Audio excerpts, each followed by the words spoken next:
great games, great moments on NBC.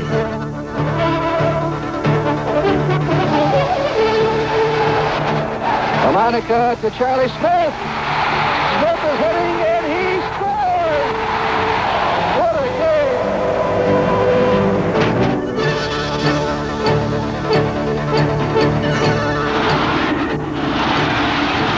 Hard throw. Look at that!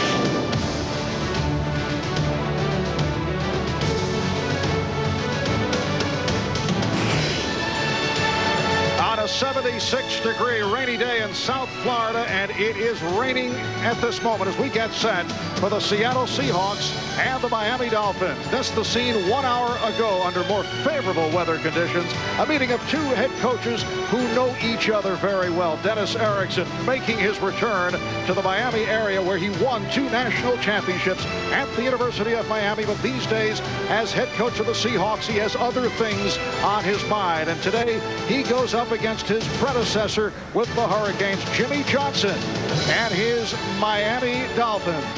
Hi, everybody. I'm Marv Albert along with Sam Weish. And Sam, the major story this afternoon, both teams are going with backup quarterbacks as their starter due to injury and a benching. For the Dolphins, it will be Craig Erickson as the starting QB for the injured Dan Marino. Now, you had Craig for a couple of years at Tampa Bay. You know him very well. What's your feeling about his start today? Craig's a smart quarterback. He studies as much film as any quarterback I've ever been around. He'll be ready for today's game plan, which I'm sure has been simplified to keep him out of a lot of audible situations. As for the Seattle Seahawks, the trade speculation continues concerning Jeff George and Rick Meyer. Now, Meyer has been benched for John Freeze. So Freeze, the starting quarterback, he's a 7-year NFL man out of Idaho. He was a starter for the Chargers back in 1991. He started 3 games for Seattle last season, and he's a guy who certainly has had his moments.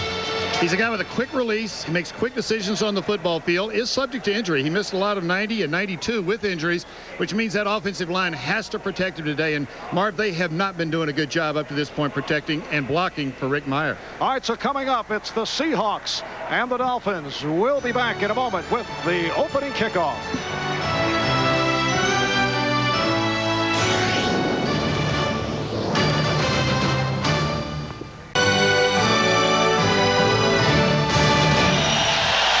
The Miami Dolphins won the toss, and they will receive. And these are very good fans turning out for this particular matchup. 76 degrees, the current temperature. The forecast, periodic rain. It is raining at this moment as Jarris McPhail and Irving Spikes await the kickoff from Peterson. It is played by Spikes on a very slippery field. Found the opening. Across the 40. The kicker, Peterson, not able to make the tackle, but Spikes is rolled out of bounds in Seattle territory. A 59-yard kickoff return to a Selwyn Jones, number 24, a backup corner who was able to get to Spikes. And here comes Craig Erickson, who has been crabbing since signing with Miami in early September. The offensive line in front of him, including 2 perennial Pro Bowl players, and Richmond Webb and Keith Sims.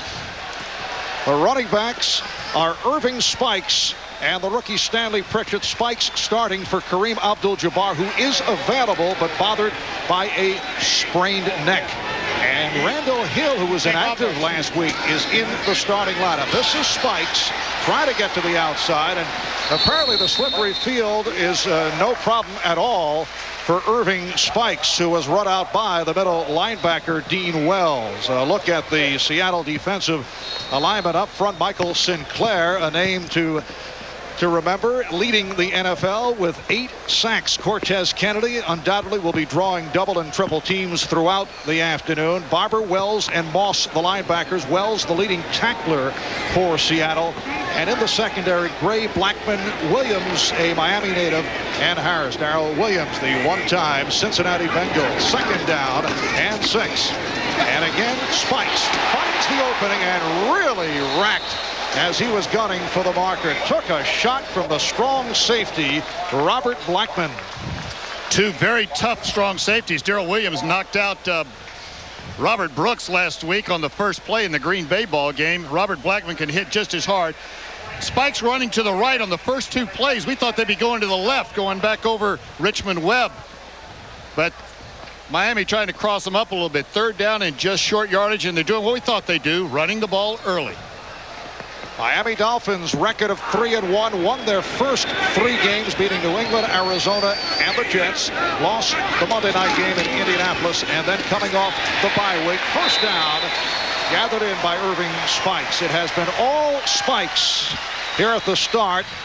The terrific kickoff return, and then he's gotten the call from Craig Erickson. Irving Spikes sat out the first week of the season due to a hamstring injury. He is in his 3rd year out of Northeast Louisiana. This is Kareem Abdul-Jabbar, who, as I mentioned, is bothered by that strained neck, but is available. It is a first down at the Seattle 28. And again to the ground. Spikes landing in a puddle. You can see the splash as he came in contact with the combination of Glenn Montgomery and Carlton Gray. And that's the problem with the running game. You have very little cutback ability because of the footing. The ball goes off the right side. They run the ball twice to the right side, and then the short yardage was to the right side, and then this is the bend back play. Starts to the right, trying to get the linebackers to flow hard and then cutting back. But that's going to be a problem. Actually, a wet field like this favors the passing game because the defenders lay off. The pass rush is not as good. A very wet 5-yard pickup for Spikes. 2nd down and 5. And again, it is Spikes. Short yardage met by the right defensive end, Michael McCray. The Seattle Seahawks at 1-4. They have been beaten by San Diego, Denver, Kansas City, and Green Bay. The one win over your former club, the Tampa Bay Buccaneers. So they would love to have another successful trip to the state of Florida. Now Jarris McPhail has checked into the lineup, always a deep threat as a pass receiver. 6th play of the drive. Erickson out of the shotgun for this 3rd and 3. And completes to McPhail for the first down. Jarris McPhail, rookie from East Carolina, hauled down by Blackman and Siegler. McPhail may be the most versatile running back that Miami has. He's almost a wide receiver out of that backfield and will line up like a wide receiver at times. High possession, short pass, get the first one under Craig Erickson's belt. I was a little surprised to see him go to the shotgun right there with the ball a little bit tough. As you watch Craig Erickson after every play, he's wiping his hands because that ball is wet, just laying on the ground before the snap. First down at the 14. 81 McDuffie in motion. And Spikes try to find some running room on the right side when met by the right defensive tackle, Cortez Kennedy. Craig Erickson was telling us the other day that he is ecstatic about getting the shot at a starting assignment, but he kind of enjoyed being the 3rd quarterback the past few weeks. He said he felt so unstressed. That's Craig Erickson. He is a laid-back guy. He is a South Floridian, happy to be here, but he liked being the 3rd guy without the stress, but he likes being in that lineup more, I can tell you, from being around him. 2nd down and 9 at the Seattle 13. We're just underway here in Miami with no score. Erickson looking to throw on the run, and the shovel pass is broken up. Intended for Spikes, who was covered by Moss, and there is a penalty marker down. When Craig rolled to his left that time, you can watch him carrying the ball with 2 hands, being very careful with it. Holding. Number 78. Offense, 10 yards, 2nd down. Well, the referee, Tom White, making his first penalty call. The hold on the left tackle, Richmond Webb. There he is. You can see Richmond Webb right here at the top of the screen. With Erickson rolling out to the left, Richmond Webb needed to get his hips and his legs around to his left, to the outside, to take away the angle from McCrary. He didn't do it. He was left with only one thing to do, protect the quarterback with a hold, and the officials saw it. Richmond Webb has made 6 Pro Bowls in 6 years. The prototype, modern left tackle, long arms, the quick feet. But that time it didn't help. He was called for the hold. He's still a good one. Second down and 19. Erickson can't find anyone. Throwing on the run. Nice adjustment. And he's just shy of the goal line. He stepped out. O.J. McDuffie ruled out inside the 4, although he kept going. It's a 17-yard hookup, and it will be a first and goal for the Dolphins. Boy, you see the great coaching this guy's had throughout his career. Watch him step up into the pocket, roll to his right. The other thing that I'm noticing about Craig, he is relaxed out there. You know, there's not a lot of tension. I see him protecting the ball, though. He comes away from center, whether it's a run or a pass, with both hands protecting that ball. But he is doing the second of the easy nature things right now. All right, first and goal down at the 3:49 is Robert Wilson in there. Goes to Spikes. Took the block from Wilson. Tried to slash his way, but was stopped by the combination of Robert Blackman and Corey Harris, not allowing Spikes to get in. Corey Harris this time reaches out with his arms, and when you've got a wet field like this, you can't reach out because your feet don't come with you. Spikes goes off the right side. You'll see Corey Harris. See him reach right there. You're not going to get it. You got to run through the receiver or through the ball carrier anytime it's a wet field like this, because he's going to slide along the way. If anything else, when you reach for him, you might just push him away from you. And they are down at the infield portion of the stadium, which has been covered up. Second and goal at the 1, and a mix-up on the snap. And Erickson able to fall on it to maintain possession. Big part of this game will be how many mishandled balls, and the ball is going to be wet. Now watch the quarterback. He rides the center. That one came up through his hands. The quarterback puts his top hand, his right hand, right up against the buttocks of the center, and then the bottom hand really just closes on the ball. But if that ball isn't snapped to the top hand, there's a fumble. That's what happened right there. It is a third and goal at the 1. Like Spikes lost his footing. He actually got hit inadvertently by his own man and then covered up by Winston Moss. So the Dolphins not able to get across that goal line, and they'll send in the field goal unit. Joe Nedney, who has had his ups and downs this season, although Jimmy Johnson said that he is showing some good signs. He said that Nedney earlier in the season, a game against the Jets, was completely psyched out with the infield portion showing up here at the stadium. This is a 21-yard attempt. He's 5 of 9 for the season. And he's able to connect. Well, that was an ugly snap. The ball didn't come clean out of the center, but a good hole by John Kidd. So Nedney with the field goal. Miami 3 and Seattle nothing. The NFL on NBC is brought to you by Infiniti, #1 car line in customer satisfaction according to J.D. Power and Associates. By True Value, the official hardware store of the NFL. By Allstate, for home, auto, life, and business insurance, being in good hands is the only place to be. And by First Brands Corporation, makers of STP Complete Fuel System Cleaner. Jimmy Johnson's Bar and Grill restaurant here in Miami. 3 rings signifying the 2 Super Bowl championships with the Cowboys. National championship in Miami. Jimmy coaching at the University of Miami from 84 through 88, winning 2 Orange Bowls and the national title. And Seattle coach Dennis Erickson coached Dolphin quarterback Craig Erickson with the Hurricanes during his reign. Dennis captured 2 national championships in 1989 and 1991. Says he has nothing but positive memories about his days at Miami, although he did leave under some sharp criticism 2 years ago in the aftermath of the NCAA violations at Miami during the week.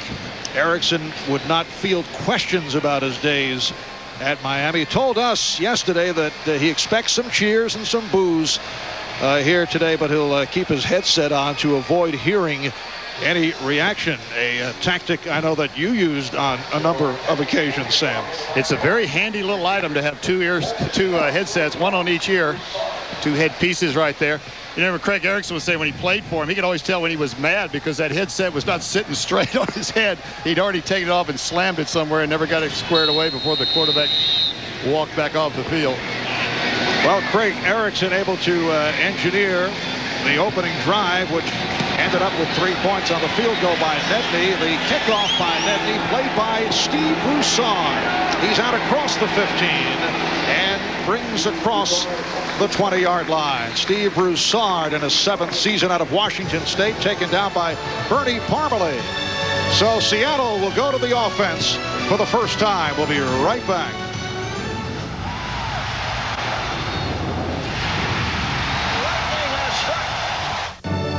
This is the NFL on NBC. Well, for the Seahawks, their second journey to the trip to the state of Florida. They were at Tampa Bay 2 weeks ago and came up with a victory. They're looking for another good trip here today, and unprecedented. They will play in the state of Florida one more time December 15th at Jacksonville. Too bad they do not offer frequent flyer mileage to NFL players. Something that's been lobbied by Gene Upshaw and the union many times in their meetings, I'm sure. I'm certain, but unfortunately charters do not offer that perk. Well, here are the Seahawks to the offense, starting out at the 22-yard line. You mentioned earlier the offensive line has not done it. There's one change for today. Frank Beatty, a rookie out of Panhandle State, starting at left guard, playing for the injured Pete Kendall, replacing Ed Cunningham, who was the starter and now is back as the backup center. John Freeze is the quarterback. The running backs are Chris Warren and Max Strong. Warren breaking out for 103 yards last week against Green Bay after the very slow start. You see the receivers, they will often go to the 4 wideouts. There is Rick Myra, who has seemed confused by the offensive Dennis Erickson last year through 20 interceptions, only 13 touchdowns, and has struggled this season. So John Freeze takes over at quarterback. 1st and 10 from the 22-yard line. Throws it on 1st down and completes to Galloway. Dennis Erickson telling us last night they must find ways to get Joey Galloway the football. Gene Atkins able to make the stop. It is a yard short of a 1st down. Looking at the Dolphins defensively, Steve Entman, a very popular figure in the Northwest after an illustrious career at the University of Washington. Zach Thomas leading the Dolphins in tackles. Terrell Buckley is tied for the NFL lead in interceptions with 4. A 2nd down and 1. And this is Warren looking to pick his way. It has a 1st down. He's met by Trace Armstrong. Chris Warren, who has made the Pro Bowl the past 3 years, last season became the first player in Seahawks history to be chosen team most valuable player in back-to-back years, but got off to a slow start. Good player going up against a giant offensive tackle in Howard Ballard today, and that's where they're going to be running for those shorter yardage because they're good. That's where the movement's going to happen initially.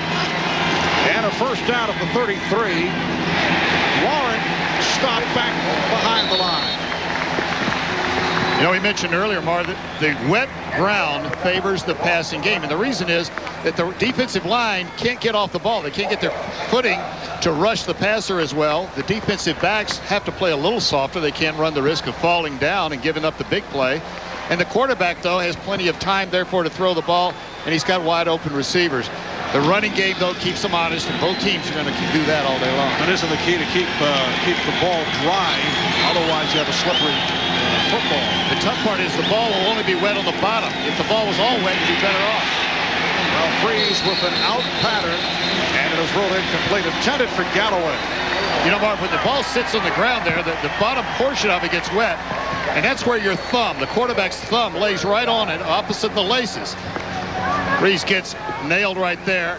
Last week, Green Bay did that to Rick Meyer. The offensive line has to do a better job. Now, this time, they've got two offensive players, the right guard and the right tackle, both of them going after one man, leaving Trace Armstrong with a clean run at the quarterback. And good pressure from the combination of Armstrong and Hollier. 3rd and 9. 3-0 Miami. 5.5 remaining in the first quarter. Well, the hole did develop for Warren, but he's stopped by Armstrong short of a first down, and the punting unit will come on. Rick Tootin, one of the best in the NFL, stepping onto the field, and the defensive unit of the Dolphins hearing it from the crowd. O.J. McDuffie is back deep. There's Tootin, averaging 48 yards per punt.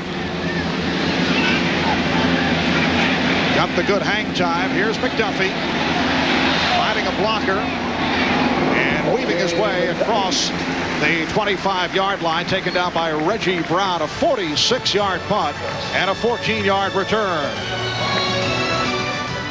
Dan Marino recovering from ankle surgery, talking with Jimmy Johnson the other day. He was touched by Marino's reaction after Dan was injured. Marino felt he had actually let down the team and told that to Jimmy. Here's what Jimmy Johnson had to say about that exchange. You know, a lot of times when a player has an injury, it's kind of like, why me? Slam your helmet down. I worked so hard and in the off season, on and on. Why did this happen to me again? And so I walked over to Dan, and he kind of looked up at me and he said, Coach, I'm sorry. And it was just a matter of, just his feelings. I think he feels a responsibility for this football team, and it tells you a little bit about Dan. Dan Marino, being the veteran that he is, feels like he's responsible for a lot of this football team's success. And Craig Erickson and his Dolphins now starting out of the 29-yard line. Kareem Abdul-Jabbar in the lineup for the first time. And a first for Abdul-Jabbar. Tripped up by the outside linebacker, Michael Barber, and Abdul-Jabbar went for 9 on the play. He is playing despite a strained neck. And that happened in practices. Look at the hole right there, open up. Just good, solid zone blocking. Zone blocking meaning that the offensive linemen have the man that enters the area over them, push them left to right, wherever they want to go, and let the running back read it. Abdul-Jabbar is obviously not hurt too badly after that strained neck. And the fullback, Stanley Pritchett, has a first down. Stopped by Glenn Montgomery. So the Dolphins going with Irving Spikes on the opening series, and he was very effective. And Kareem Abdul-Jabbar, who was a question mark for today's game, is in there at this moment. A 1st and 10 at the 41 for Miami with just under 4 minutes remaining. You know what Jimmy Johnson is doing? He's looking to see which one of these two guys, Abdul-Jabbar or Irving Spikes, can keep his footing better. Some guys run better on wet surfaces. That's the guy's going to play most of the time today.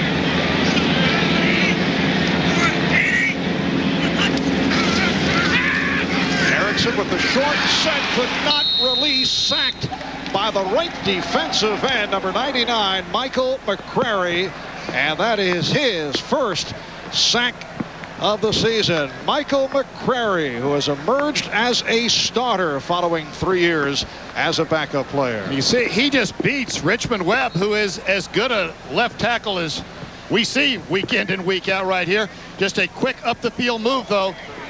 When your footing is like it is, your feet are heavy, and sometimes if you're not moving that back foot, getting the angle on the pass rush, they come around the corner and the sack happens. And the sack costs yardage, costs 7. It's a 2nd and 17, and Abdul-Jabbar running into a pack, gang tackled.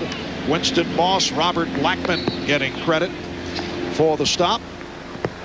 You know, Marv, it looks to me as I'm watching this game, things are happening in slower motion than they normally happen. Not slow motion, but part of the reason is the footing makes you land with your entire foot. You don't want to be on the balls of your feet too much. You don't have as much gripping that ground. There's actually some standing water out there. We've had a lot of rain in the pregame warm-up. Randall Hill is now flanked wide to the right. Jerris McPhail back on the field. It's a 3rd down and 15. And Erickson short range to McPhail, and he is across the 45 but shy of a first down. Stopped by Moss and Siegler And the Dolphins will have to punt. John Kidd, who is also listed as the third quarterback due to the injury suffered by Dan Marino, has come out to punt for the first time. That's okay for Craig Erickson to complete that short pass like that. That just adds yardage to this punt. His job today is don't make a mistake, don't get this team beat, keep them in the ball game, and let the overall team rise to the occasion. All right, Kidd will punt to a guy who is very dangerous, Joey Galloway, who has blazing speed. This one drifts to the far side. Galloway lets it go, and it carries in. So they'll bring it out to the 20-yard line. Kidd will get credit for a 53-yard punt. 1:39 left in the first quarter. You're watching the NFL on NBC. Stroll down memory lane at the Pro Football Hall of Fame. You crushed my knee. Was your toes? You broke my ribs. It was your nose. Ah, yes. I remember it well. You sacked me once. I sacked you twice. In pouring rain. No, it was nice. Ah, yes. But when you go, don't forget your Visa card, because the Hall takes the NFL's best, but not American Express. See ya, Nitschke. It's Butkus. Oh, yeah. Visa, it's everywhere. The Dolphins with a 3-0 lead on the Seahawks. There is Rick Meyer, now the second-string quarterback. Trade rumors continue involving that man due to this particular incident 2 weeks ago with the Atlanta Falcons going up against Philadelphia Eagles. The dispute on the sideline between head coach June Jones and Jeff George, a dispute that will not go away, and it has led to George being available and all kinds of speculation, as you may have heard on our pregame show. Will he decide to remain with Atlanta and play it out and then become a free agent at the end of this season? Ricky Prohl making the catch in front of Terrell Buckley. Or will he agree to the deal that would send him to the Seattle Seahawks? It is in Jeff George's hand, and the trade deadline is coming up on Tuesday. The Seahawks say nothing will occur, though, until at least tomorrow. 1st and 10 at the 30-yard line. Sam, in your days working the sideline as a head coach, I'm wondering if you had any similar incidents to what we saw. That was rather explosive with Jeff George and June Jones getting involved. Chris Warren is stopped right at the line. Dwight Hollier, Zach Thomas involved on the tackle. Can you recall anything that heated? Well, Marv, I think all coaches do go through that with their quarterbacks, especially if they're on the same page. Boomer Esiason and I used to have heated arguments, but trying to come up with the right thing. I remember also with Trent Dilfer, even a young quarterback, the last game I coached, I pulled him out of the game late, and he made the comment to me, "You'll never do that again."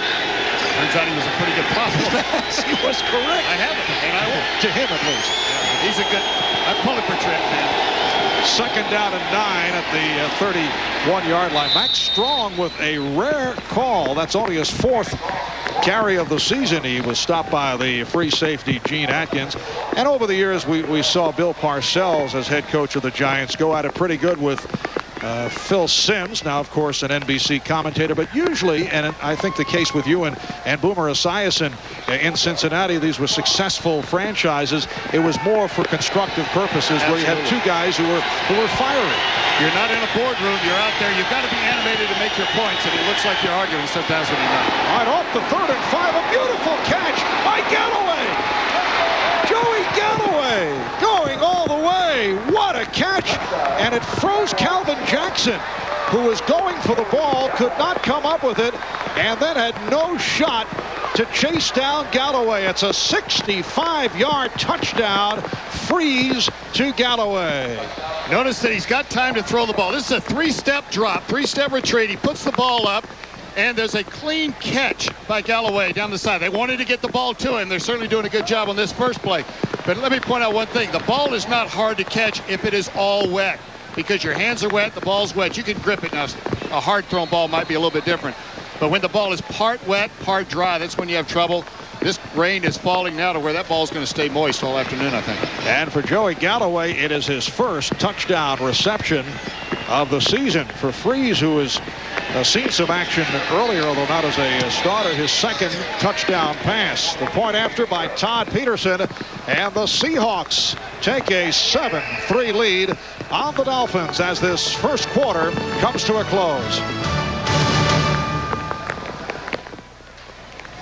On Seattle's touchdown, right up here at the top, you'll see Calvin Jackson in a bump and run. He's up here real tight. Joey Galloway is going to make a quick outside move, and the quarterback's only going to take 1, 2, 3 quick steps and let the ball go. This is a timing throw, outside release. The ball's in the air right now. Now the defender doesn't know where the ball is. The receiver is looking back for it. The receiver did a good job there, too, of not showing that the ball was coming. You know what defenders look for? They watch to see the hand spread or the finger spread. If you'll think about catching a pass, as soon as the ball arrives, you open your hands, your fingers spread. Defenders will look at the hands. When they see the finger spread, they'll put their hand in there. Joey Galloway didn't show that fast enough for Calvin Jackson to react. The result is a touchdown, the longest of his career. Yes, the longest touchdown reception, 65 yards for Galloway. And the kickoff skipped by, was picked up by McPhail. Some confusion by the Dolphins, and he had to cover it up. So Miami will start from deep in its territory. That's inexcusable, Marv. The two deep returners are in charge of making sure one of the guys catches the ball by one call. One guy has the responsibility to make the call. He'll either say me all the way down, or you, repeating it over and over and over. Obviously, that didn't happen. The Dolphins start out from their 9-yard line. Second quarter getting underway. Marv Alberts, Sam Weish from rainy Miami. And the Seahawks with a 7-3 lead. And a fumble of the snap for the second time. The Seahawks say they have it. And they do.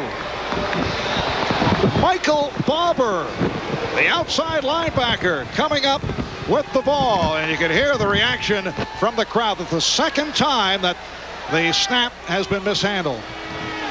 Tim Ruddy, who just signed a new contract in the exchange with Craig Erickson.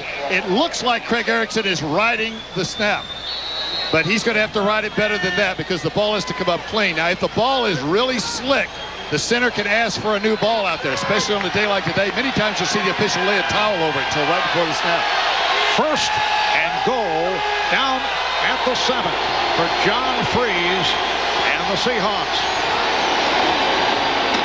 Warren, and he lost it.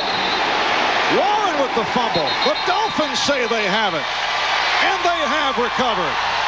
On consecutive plays, we have had recovered fumbles. Lewis Oliver, the strong safety, came up with it.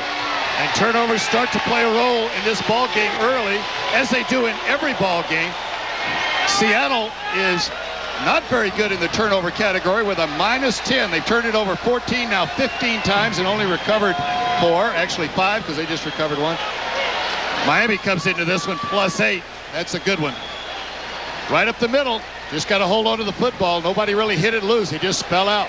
Well, in the previous 5 games, the Seahawks committing 14 turnovers that the opposition has been able to turn into 53 points, and they have just given it back. We'll be back in a moment.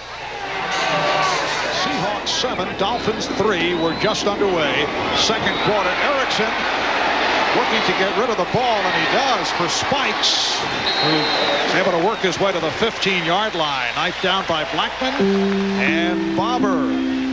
Craig Erickson is doing a very good job of going to his alternate receiver. Quarterbacks are taught that the longer you hold the ball, a little token fake right here, not much one at all. Now he's going to roll to his right to get this nice open space out here. The longer you hold the ball, let your eyes drop to shorter throws. You don't want to throw the ball late deep down the field.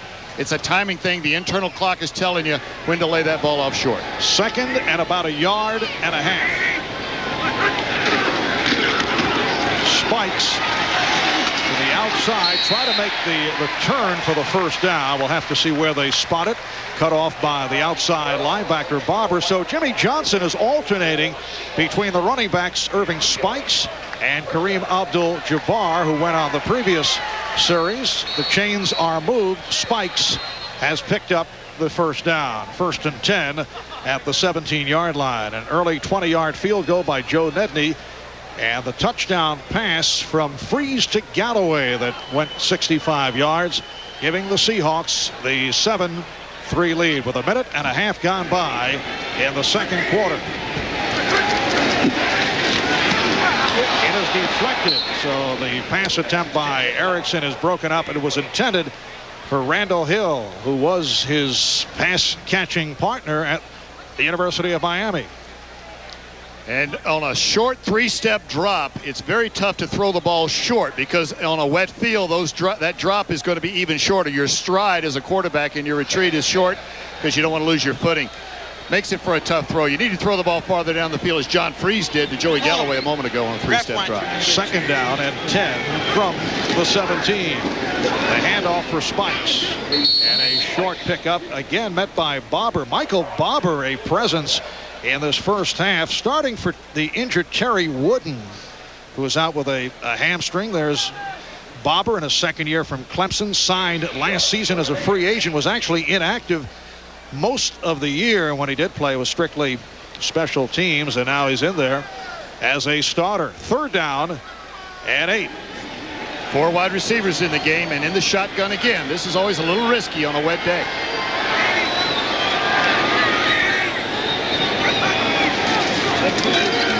Erickson facing the pressure and hauled down. Cortez Kennedy coming strong. And it's the 2nd sack of the day for the Seahawks. This is just a pass rush that gives the quarterback absolutely no time to get the ball off. The snap from center is good. No hesitation there. There's no delay down the field. Cortez Kennedy comes around on a little bit of a game or a stunt where he is not initially coming straight up the field. He runs sideways and then finds a hole. Wide open that time for the sack. So for the one-time Miami Hurricane, Cortez Kennedy, his 3rd sack of the season. Here's Kidd with his 2nd punt.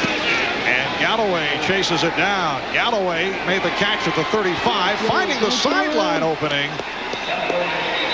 Joey Galloway with the return, a 52-yard punt and a 13-yard return. He was run out by Tim Jacobs. We'll take a break. Back in a moment. Assistant head coach, offensive line coach Larry Bechtold is talking to his offensive line.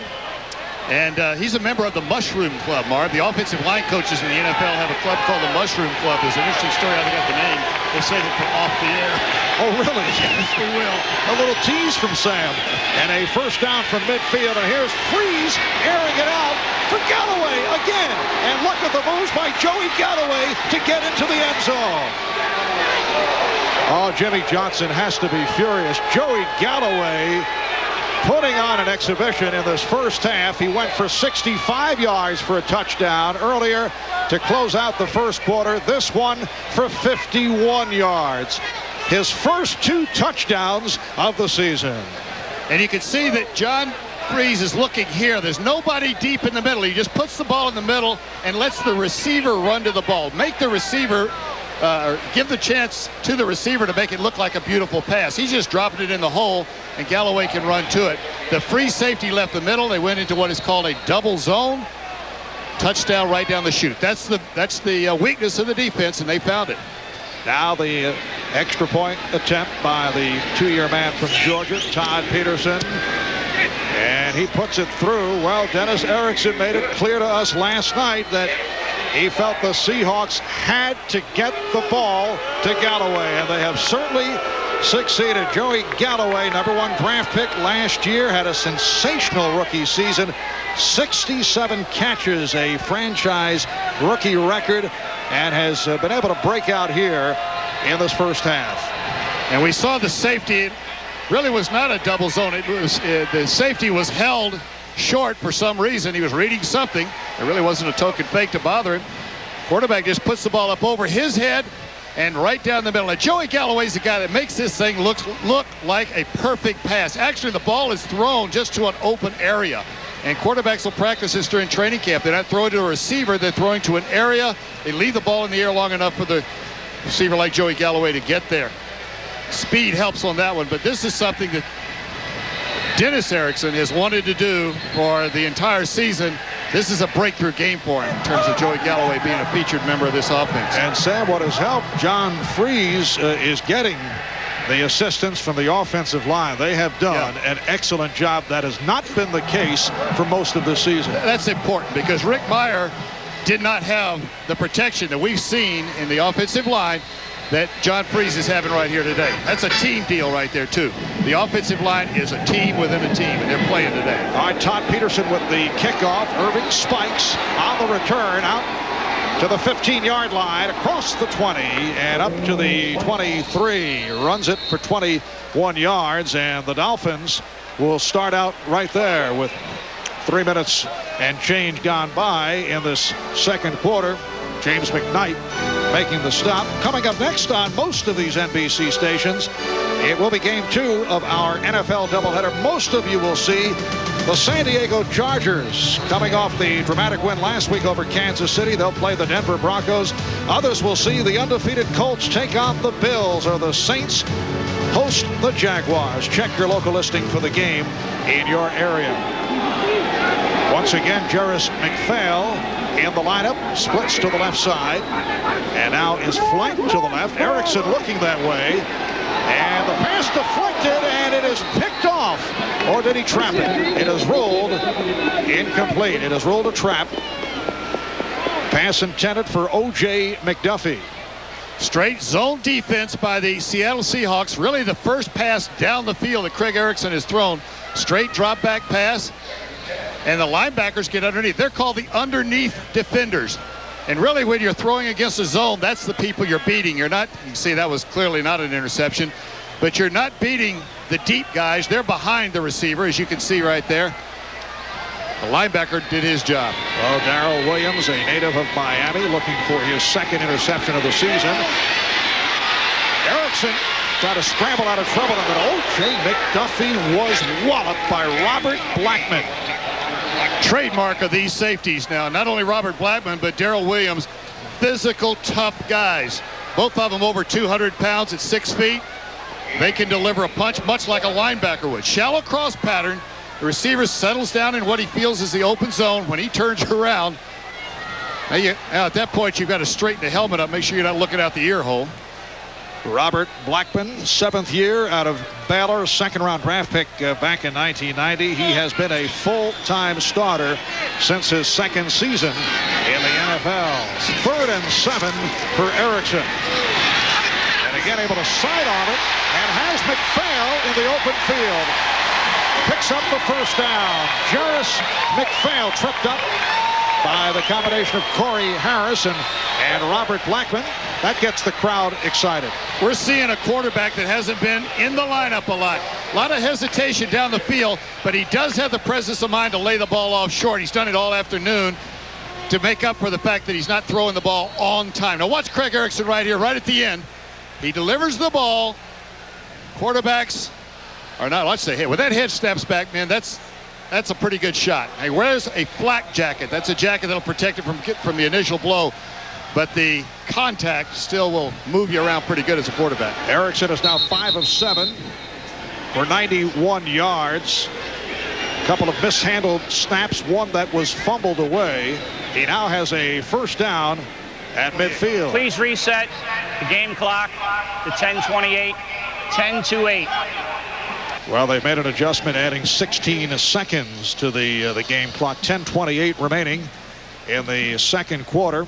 We had a long chat with your former quarterback at Tampa Bay, Craig Erickson, who gives much credit to his days with the Bucs, watching what Vinny Testaverde and Steve DeBerg went through, and he gave you credit for improving his mental approach to the game. He did have a disclaimer there, though. I used to give him a ride to practice. I think that was it. And Erickson throwing, and it is broken up, almost intercepted by Darrell Williams. The pass intended for O.J. McDuffie. Erickson also said that he claims when he got tired hearing your voice, he would unplug the communication system, and he'd say that it had broken down. And we thought it was a mechanical problem. Exactly. So, that was just a weak zone there. Darrell Williams' job was to get to the flat. He got there right on time. And they go to the no huddle for the 2nd and 10. Kareem Abdul-Jabbar with a very short pickup. You know, you can sense, Marvin, and Craig Erickson is a good quarterback, but you can sense the difference between him and Dan Marino being in that lineup. Just the command of the huddle, the way the team moves back to the huddle. It's nothing he's doing wrong. It's just that they miss the presence of somebody that's as good as Dan Marino. Jimmy Johnson making the decision this week to go with Erickson rather than Bernie Kosar. Well, you look at the numbers and the incredible career of Dan Marino. Craig Erickson only his 5th season. And again, a problem with the snap, and Erickson just has to fall on it. Michael Sinclair with the pressure, but Tim Ruddy and Craig Erickson are not in sync. Well, that was the shotgun that time, and that's why I mentioned earlier in the game that I was surprised under these conditions. It is still raining out there right now. You can't see it very well on the screen, but the ball is wet, and the center is basically throwing a pass. He's just having to bend over and throw it between his legs, which makes it a little tougher to do, and that time the ball got away from him. And remember, that center doesn't throw with his hand free. His hands are all taped up. He doesn't have as good a grip on the ball as a passer does. And he is one of the best young centers in the NFL. And Galloway is back for the punt this time. And Dolphin fans delighted to see that he let it go. And a beautiful spinning hop for Kidd and the Dolphins. 54-yard punt, and the Seahawks will be pinned in. They'll start from deep. LSU anchoring that offensive line. Crowd getting behind the Miami defense. Seattle starting from the 8-yard line. Mac Strong, the fullback, getting the call for the second time, and a penalty marker is down. Zach Thomas making the stop on Strong. It seems as if Miami has had the ball most of this first half, and looking at the stats, they have for 14 minutes. Seattle for 4.5 minutes. Call is against Seattle. It's been quick strikes on the 2 touchdowns from Freeze to Galloway for this commanding lead, 14-3. Statistics can be misleading when you break them down. Personal foul. Crackback. Number 84. Offense. Half the distance to the goal. First down. Well, the crackback personal foul is called on the wide receiver, Joey Galloway. And crackback means that you cannot hit below the waist if you're coming from an outside position back towards the ball. So the Seahawks are back at their 4. That is Kroll in motion. And Freeze from his end zone, finding the fullback, Mac Strong. Run out by the outside linebacker, Dwight Hollier. Dwight Hollier was frozen for just a second because of the fake in the backfield. John Freeze does a good job of ball handling. And as the ball goes off the right, watch him extend the ball right there. The linebacker is frozen just long enough for Max Strong to get an angle outside. Max Strong, excellent receiver coming out of that backfield. Second down and 6. Strong picked up 8 on the play. Again, the crowd urging the Dolphin defense on. Short set by Freeze. The catch by Galloway, but he was out of bounds. It is incomplete. Covered by Terrell Buckley. Terrell Buckley giving him just a little bit more room after what's happened earlier in the ball game, and you take those underneath throws until you suck them back up a little bit, and then you go deep. Still just a quick drop. 3-step retreat and let the ball go. The one thing that Seattle is doing a good job of, that's Indiana preposition, yes. That will work. They're doing well, that's an adverb, that is they're getting the ball off quick. They're not watching for something else to happen down the field. Good recovery by Professor Weiss. Thank you. Good grammar. Always important. Well, Freeze 5 of 7, 143 yards, and did not like what he saw. Timeout has been called. Down to 1 second on the 40-second clock. He had to do it. So a 3rd and 6 from the 12 when we resume. John Freeze was telling us yesterday that he felt on the rusty side midweek in practice, but as the week progressed, he did feel more comfortable. We were talking with him about the possibility of the Jeff George, Rick Meyer trade, and he said if there is a positive concerning all this speculation, it has certainly opened everyone's eyes. Guys are now not so secure in Seattle or complacent. It's a message to players that they'll have to work harder in practice. It sounds good. I'm wondering if other players buy that, though. Here's the translation on that. Yes. You walk into the locker room or the weight room, and it's quiet, they're little groups and they're whisper. They don't speak in their full from the diaphragm tone anymore because they're talking about what has just happened and can it now happen to me.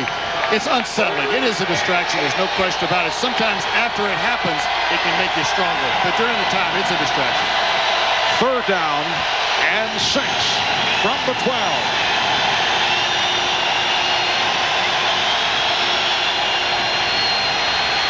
And freeze intended for Ricky Proehl, who was cutting over the middle. The pass was thrown behind him. He tried to adjust but could not in front of the defender Calvin Jackson, so the Dolphins are able to hold the Seahawks. And you can see this is a short pass. They've been throwing the ball well down the field. Actually, one that ought to be caught. The ball was thrown a little bit behind Ricky Proehl, but that one's got to be caught. Now, Rick Tootin, 47-yard average. He punts the ball so well. Used to punting inside, though, not with the rain coming down. O.J. McDuffie is back, and Tootin able to handle that low snap. Duffy decided to let it bounce back behind the 30-yard line with no running room. A 56-yard punt will be credited to Tootin. The coverage again by James McKnight. We'll be back in rainy Miami in a moment. But at this point, a lethargic first-half performance by the Dolphins. The rain has been a factor, going with the new quarterback Craig Erickson, but they're trailing the Seattle Seahawks 14-3, 7.5 left in the half. Dolphins first down from the 33, and Erickson couldn't find anyone and is taken down. 3rd sack of the day for the Seahawks. It is Philip Daniels, 4th round draft pick out of Georgia, coming up with the sack, his first NFL sack. Good quick move off the defensive line, and Craig Erickson goes to his left and then tries to throw back to his right. At that point, it's a little bit too late. What's happening in the backfield back there, when they go the 3-step drop, they're not getting the ball down the field far enough, and the out-of-pocket stuff is breaking down on them. Miami has just not put it together right now. Understandable a little bit with Erickson, but he can't continue. And on 2nd and 23, Irving Spikes not able to get going. Looked like he was having difficulty finding his footing, and you can hear the reaction from the crowd. The Dolphins now hearing the boos. Dean Wells, the middle linebacker who leads the Seahawks in tackles, came up with that stop. Dean Wells had a career-high 16 last week in the loss to the Green Bay Packers. A 3rd and 22 back at the 21-yard line. Jarris McPhail is back on the field. Out of the shotgun. Erickson looking to avoid the rush. Finds McPhail. And he is kept away from the first down marker. Stopped by Winston Moss and Corey Harris. In all fairness, Miami's offensive line is not giving the quarterback, Craig Erickson, enough time to let things develop down the field. Shotgun snap. You can see they're playing a lot of games, but there's somebody before a receiver even showed up in our screen right there. The quarterback was having to avoid the rush. That's not going to get it. And John Kidd has had a busy first half. 4th punt of the day. That's Joey Galloway back deep. He's averaging 11 yards per return, but as the Dolphins have seen, he is very dangerous. He's to the 15, looking for the sideline, and is bumped out of bounds. A 55-yard punt and an 11-yard return. So Galloway matching his average. Well, Tuesday night, baseball's American League Championship Series will kick off at Yankee Stadium as the Yankees play host to the Baltimore Orioles. Probable starters for the Yankees, David Cone, and for the Orioles, Scott Erickson. And the entire American League Championship Series will be right here on NBC. Catch Game 1 Tuesday at 8 o'clock. Bob Costas, Bob Uecker, Joe Morgan. That'll be this Tuesday from the stadium. 1st and 10 at the 19-yard line for the Seahawks. And it is Warren. Has that very definitive running style, reminiscent of Eric Dickerson. He'll take the handoff of the pitch, slowly wait for the play to develop, And then he'll try to nail the opening, but was not able to do that the first few games this season. Finally broke out last week against the Packers. Warren is the kind of a runner that doesn't hit you with his shoulder pads. A lot of runners will come in as they make contact, they lower their shoulder pads, bend at the knees. He tries to thrust his thighs into you, knock the tackle loose with his running motion with his legs. Doesn't work on a wet field. And here's Warren again. You saw he was studying the field to see what move he would come up with, and could not get the cutoff as Calvin Jackson had the wraps on him. This Chris Warren game by game this season, 50 yards, then 35 against Denver, only 6 against Kansas City, 38 against Tampa Bay, and 103 last week. His first 100-yard game this season.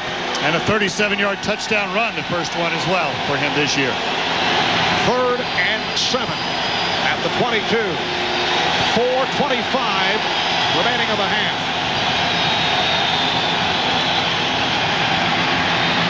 Freeze again getting the time. Now let's see if they call it a completion and a fumble, or is it an incompletion as Galloway took the pop, could not hang on. That's clearly a completion, Marv, because the official will throw a little green bag if it's a fumble. If it's a fumble, which he did. If it's an incompletion, he's coming in there waving his arms right now. So it is Zach Thomas on the recovery, and a fumble by Joey Galloway gives the ball back to Miami. Perfect kind of a pass against the zone. Just a good hard hit by Jackson on Joey Galloway. And Zach Thomas picks it up. Now protect the ball. Remember, anytime you've got a defensive player running with that football, you've got a dangerous situation because they're not used to running it. It has been a terrific rookie start for Zach Thomas out of Texas Tech, coming up with that fumble recovery opportunity for the Dolphins down at the Seattle 22-yard line. Spikes try to cut outside and could not. Met by several Seahawks, McCrary and Harris making the tackle on Spikes. We had the long return to open the game, and then the drive down to the goal line for the field goal, and then the 2 long hits by Seattle. And really, this has turned into nothing but a defensive game from that point forward. Craig Erickson, in order to move this team, is going to have to throw the football. I don't think they're going to run the ball on the field. If it was a nice fast track, it'd be a different story, but this is not going to happen for him this afternoon. McDuffie flanked to the left side, and Hill to the right. That's McPhail in motion. 2nd down, and again a problem with the snap, and it was recovered by Dean Wells. That's the 3rd snap problem, plus we had the situation with Ruddy off the mark out of the shotgun. That ball came up high on Craig's hands right there. And I don't know if he's used to Dan Marino's hands being in a slightly different position, which could be the case, or whether the quarterback, in an effort to get it way up under there to make sure the snap, is actually moving his hand away from where it should be. But Tim Ruddy has not been able to make that exchange with Craig Erickson. Now what they need to do is get on that sideline and make sure they've got that thing right before the next time. That's the 2nd time in this ballgame that we had a 1-2 exchange from both sides to the other. So 2 turnovers apiece, and the Seahawks get it back at their 23-yard line. Freeze on the play action. It's an end around for Galloway. Galloway with some beautiful moves, although he cannot find the opening and actually lost yardage on the play. Gene Atkins, the free safety, with the tackle. Joey Galloway's good for a reverse about twice a ball game. Actually, last year he's one of 2 guys, Jerry Rice being the other one, to score 3 different ways, running the ball on a return and also catching a pass. Watch him right here. Now, this is a lot of running. I call this running up and down the starting line. He's not crossing the line of scrimmage, but doing a great job behind the line of scrimmage there.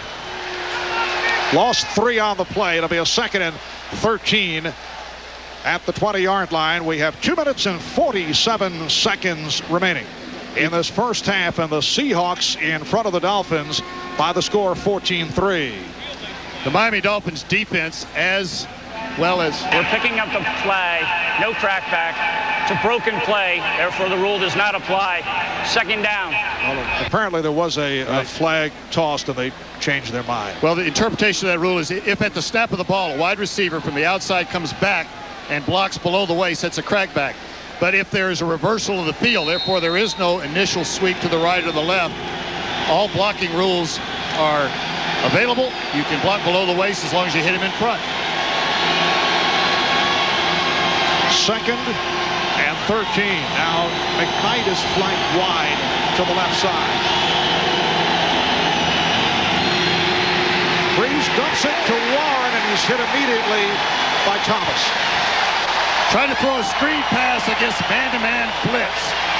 If you knew the blitz was coming, you'd come out of the screen, because the coverage people line up and they cover tight on their receiver. Good job, really. This is that quick release of John Freese. You see that blitz coming from Calvin Jackson on the outside. Zach Thomas doing his job. That was just a good execution of a blitz and coverage by the Miami defense. We are just under 2 minutes remaining in the half. Seattle 14, Miami 3. Back in a moment. Dan Hicks sitting in for Greg Gumbel. Apparently Greg had enough of Ahmad Rashad for one day. As we all have. Yes. Mike Ditka, Chris Collinsworth on hand in the studio. Jim Gray will be talking with Buffalo Bills head coach Marv Levy. That's coming up at halftime. 3rd down and 18. And on a slant, it is Warren finding the running room, putting on the speed. And that is the Chris Warren that the Seahawks have been watching over the years. A penalty marker was thrown. 42 yards if it holds up, but it will not. It is against Seattle. Chris Warren is capable of breaking a game open at any time, but we saw that running style, that straight up and down Eric Dickerson-like running style. And the rain now is really coming down. This is they got to be careful, Seattle does right now, because they can get themselves backed up. Holding, number 63, offense, half the distance to the goal, 3rd down. Well, that's the left guard, Frank Beatty, who has taken over as the starter at this position, a rookie from Panhandle State, an NAIA school in Goodwill, Oklahoma. And here's a look at the play. Chris Warren is not going to be brought down by Robert Blackman reaching out and grabbing him with his arms. You're going to have to deliver a blow, and you're going to have to hold on a little longer than that. It is a 3rd and 25 from the 8. And again, a big hole. Lamar Smith getting the call for the first time. Stopped by Thomas and Atkins. Lamar Smith in his 3rd year out of Houston, who's averaging 6 yards per carry, but has carried it only 19 times. Almost a missed exchange right there, but John Freese recovered it. Setting up as if to pass, letting everything open a little bit. Nice, safe play. You don't want to, with the rain coming down like it is, even this punt is going to be tough because of the snap that is going to have to be handled by the punter, but you didn't want to back him up into that end zone. Good, smart call right there. Don't run the risk of a turnover. So Smith goes for 9, but it is a 4th down and 16 coming up. Well, you can follow the NFL on NBC online at NBC.com/sports. Scoring updates, game summaries all day long, plus in-depth features and a weekly online viewer poll question. All at NBC.com/sports. Rick Tootin back inside his 5-yard line. His 3rd punt of the day. He's been averaging 50 per punt. And O.J. McDuffie is back. And here they come. Low snap, and he may have been deflected.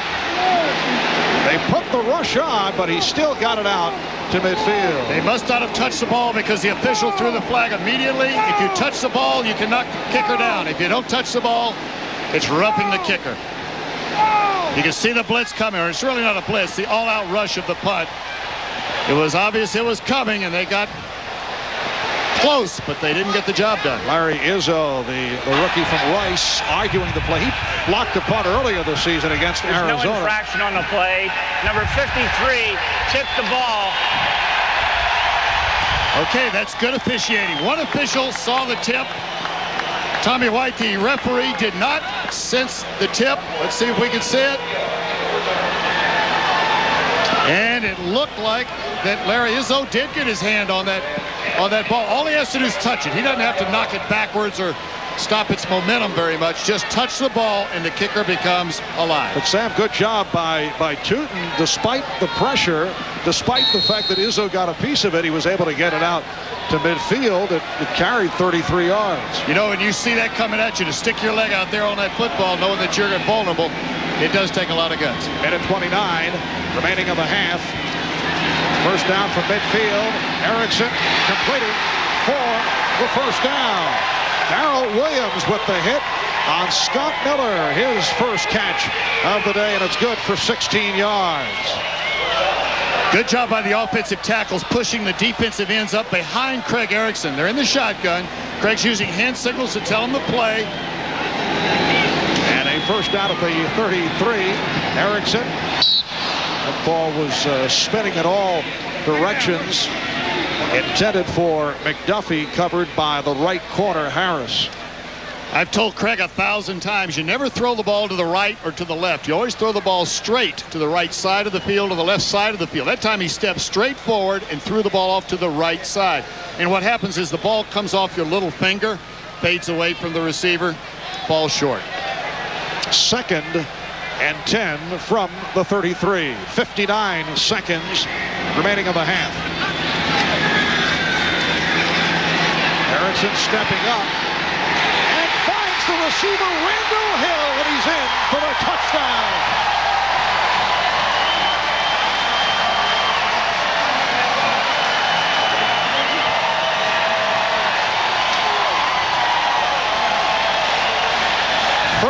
Three-yard pass play.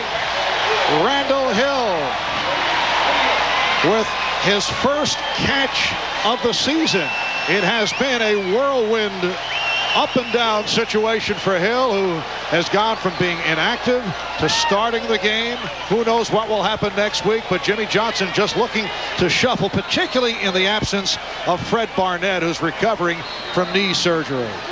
Not quite the 44-yard pass that Craig Erickson hit Randall Hill in college against Notre Dame, but a big one right here to go in the last 2 minutes of the first half to get back in this ball game, because the offense had not been doing much.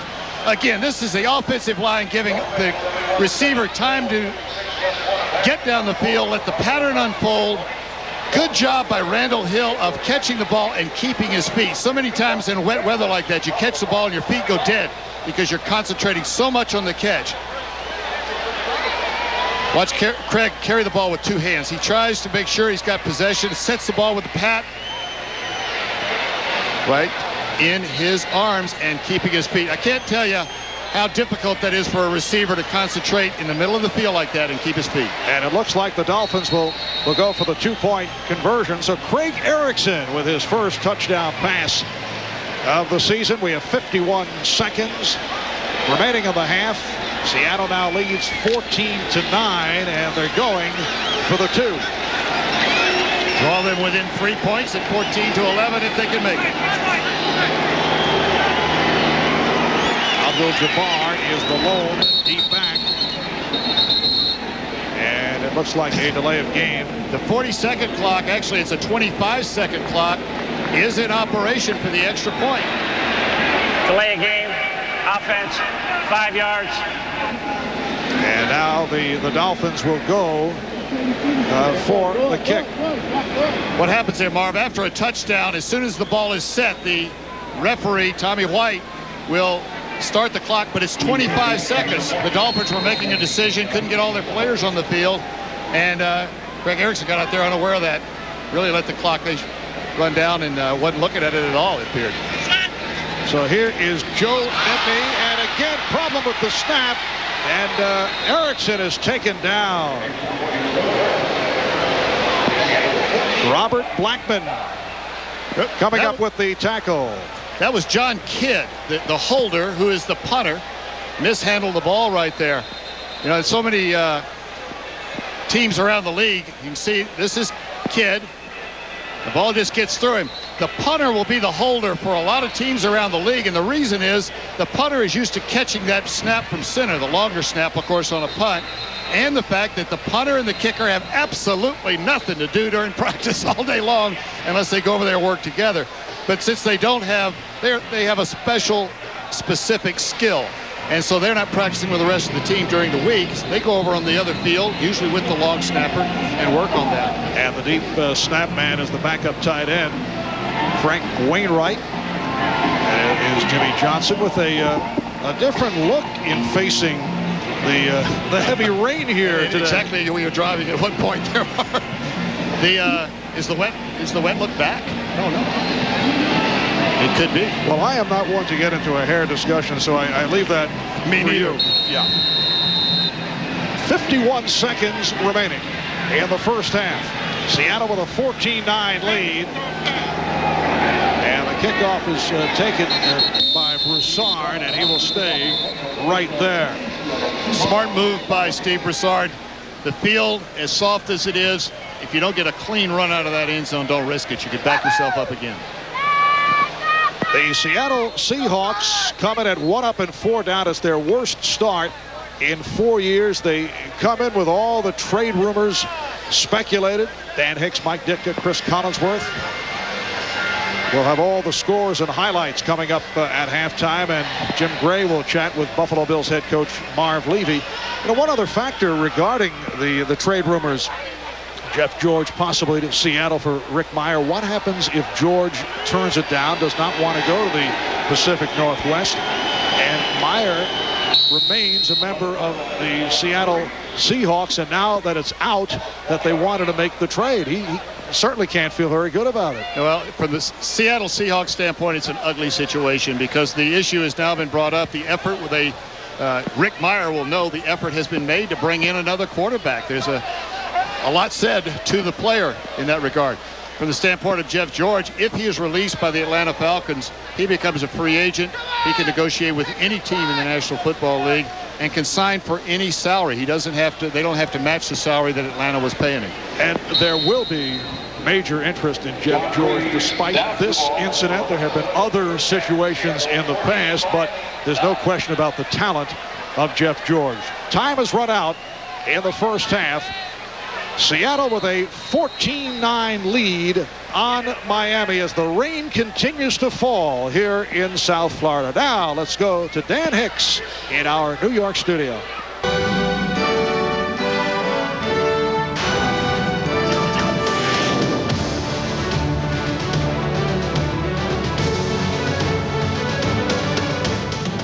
This is the Domino's Pizza NFL on NBC Halftime Report, brought to you by Domino's Pizza. For hot and wow, call Domino's. Now. And welcome, everybody. Dan Hicks along with Chris Collinsworth and Mike Ditka. Greg Gumbel is feeling a little bit under the weather today, so I'm in the studios. And I guess the Miami Dolphins are feeling a little bit under the weather. The score there 14-9 in favor of Seattle, and pretty much the show has been John Freeze to Joey Galloway. Yeah, and the one thing that Seattle really had to have happen was they had to get the ball back in the hands of Joey Galloway. And with the weather the way that it is, just to take your shots down the field all of a sudden now in the second half is going to start opening some things up underneath for Seattle. Chris, the big difference in this game is one thing. The Dolphins are reverting back to what they did last year. They're missing tackles, and that's what it's come down to. They're just not tackling well. Well, other scores around the league as we check out the NFC Central. Minneapolis taking on the Carolina Panthers, and the Vikings have a 7-0 lead. Warren Moon has a touchdown pass, a 5-yarder to Chris Carter. In the NFC Central, the Chicago Bears hosting the Green Bay Packers, and it has been the Brett Favre show. He's already on pace to have more touchdown passes than any in the history of the NFL. He has 3. The last is a 50-yarder to Antonio Freeman as the Packers now have a 20-3 lead over the Chicago Bears. New England playing at Baltimore. It is 17-14. Vinny Testaverde has a 5-yard touchdown pass to Ben Coates, and in that ball game, he was handing off to Ernest Biner a lot, and Ernest Biner got the first touchdown, a 7-3 lead in the second quarter. It was Johnny Unitas on hand watching the action, and there is Ernest Biner going in from 4 yards out for the score as the Ravens took a 7-3 lead. Now, Drew Bledsoe led the Patriots on a 92-yard scoring drive. Under pressure, he finds Sean Jefferson, who makes his first touchdown catch as a Patriot, a 7-yarder, 10-7 New England. Baltimore comes right back as Vinny Testaverde finds Michael Jackson in the corner of the end zone. 5-yard score there, 14-10 Baltimore, and then the short touchdown pass to Ben Coates as New England has taken the 17-14 lead. And, Mike, your thoughts on the Patriots at the Ravens? Well, you know, I said earlier in the show, and I can't change it, I said if the Patriots don't win this one, it's going to be a long dry spell because they've got a very tough schedule coming up. And Bill Parcells has preached all week, we got to win a road game. They're doing the right things right now. They're not protecting Bledsoe very well, but they're running the ball. Martin's getting his yardage, and they're moving the ball around to different receiver. He's doing the right thing, but they got to play a little better defense in their play. And, you know, the big thing for New England and Drew Bledsoe is the fact that he finally has those wide receivers back healthy again. Terry Glenn's coming in there and really making a difference for this offense. Well, it's hard to believe that the Oakland Raiders and New York Jets have combined for just one win in their first 10 games, but they are at the Meadowlands as the Raiders trying to pick up just their second win. And without Keyshawn Johnson, the Jets trying to pick up their first win. He's out with knee surgery. More problems for New York. Webster Slaughter pulls up lane with a strained right hamstring. He missed the rest of the half. Second quarter, Raiders driving. Hostetler drops back and finds a wide-open Ricky Dudley, 23 yards for the score. Raiders take a 10-3 lead. The next possession for the Jets, quarterback Neil O'Donnell is hit hard by blitzing Albert Lewis. He left the game with a right shoulder injury and was taken to the locker room for x-rays. So the news apparently getting worse for the Jets as they trail the Raiders by a score of 13-3. And finally in the NFC, Atlanta playing in Detroit. Scott Mitchell has 2 touchdown passes, including also a 1-yard touchdown run, as it has been all Lions. They lead the Falcons 21-0. And we'll talk about one of our big 4 o'clock games, Indianapolis and Buffalo, as we hear from Bills head coach Marv Levy. We'll get to that after these messages from your local station.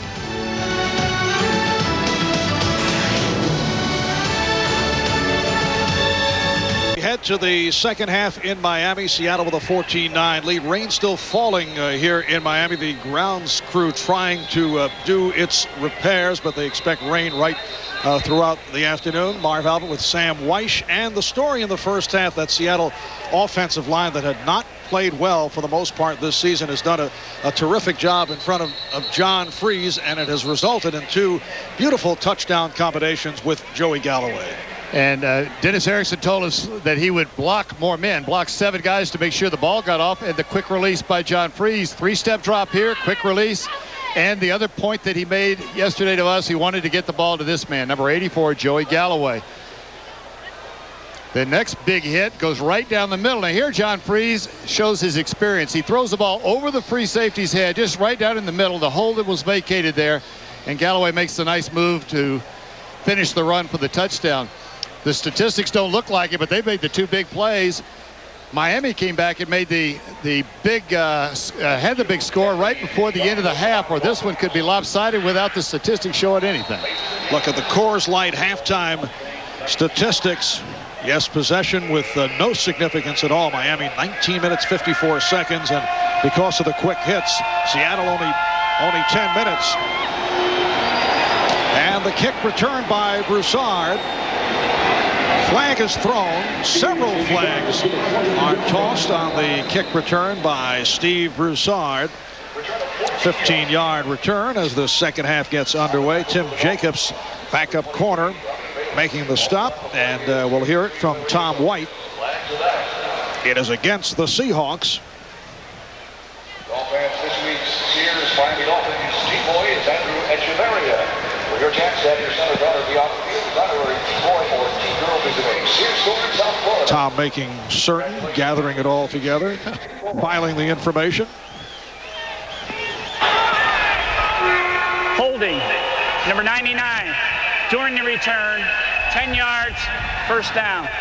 Number 99 is Michael McCrary. So the Seattle Seahawks will start out from their 11-yard line.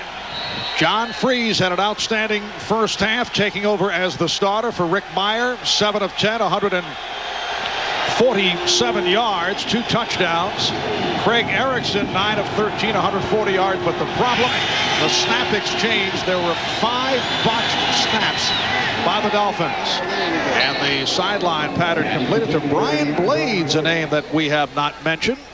And for Blades, that is his first catch of the day, number 23 on the season. He has been pulled in and out of the lineup because he's had back and hamstring problems. Still leads the team, though, going into this game with 22 catches.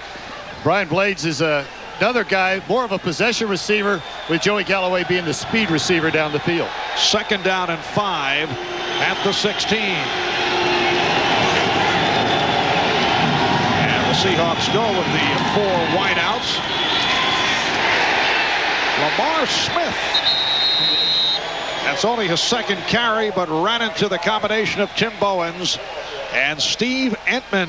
Lamar Smith, an explosive runner, 3rd-round draft pick 3 years ago out of the University of Houston. Watch Tim Bowens right there, the 94 #1 draft pick that I can remember when he came out, we thought as our staff that he was going to be a special football player, and that was a special hit that he just delivered. Bowens inconsistent following that terrific rookie season. A 3rd and 3 at the 18. Well, Freeze saw nothing on the right side and went left, and Lamar Smith has the 1st down, run out by Zach Thomas. And they had a combination coverage, a zone to the strong side where he was trying to throw the football.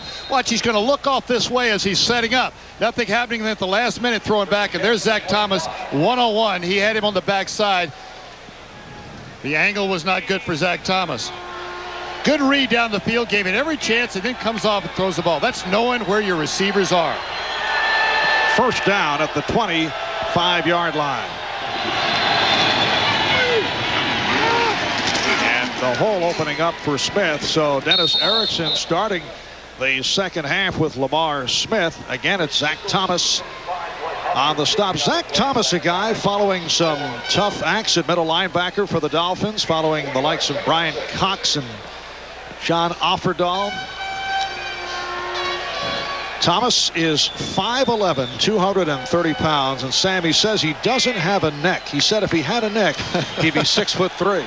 Well, and it makes it hard for him to buy clothes. You know, he told us yesterday he's picking up his first new suit tomorrow. I know it's a special day for him. 2nd and 6. And here's Smith. This time tried the right side, but met by Chris Singleton, the outside linebacker, short of a 1st down. Seattle Seahawks 1-4 on the season. They've lost to San Diego, Denver, Kansas City, and Green Bay. The 1 win over Tampa Bay. They have a bye week next week, and then they play at Kansas City, followed by home games against San Diego, Houston, and Minnesota. Dennis Erickson points to what the Seahawks were able to accomplish last year after the bad start. They won 6 of the last 8 games and finished at 8-8.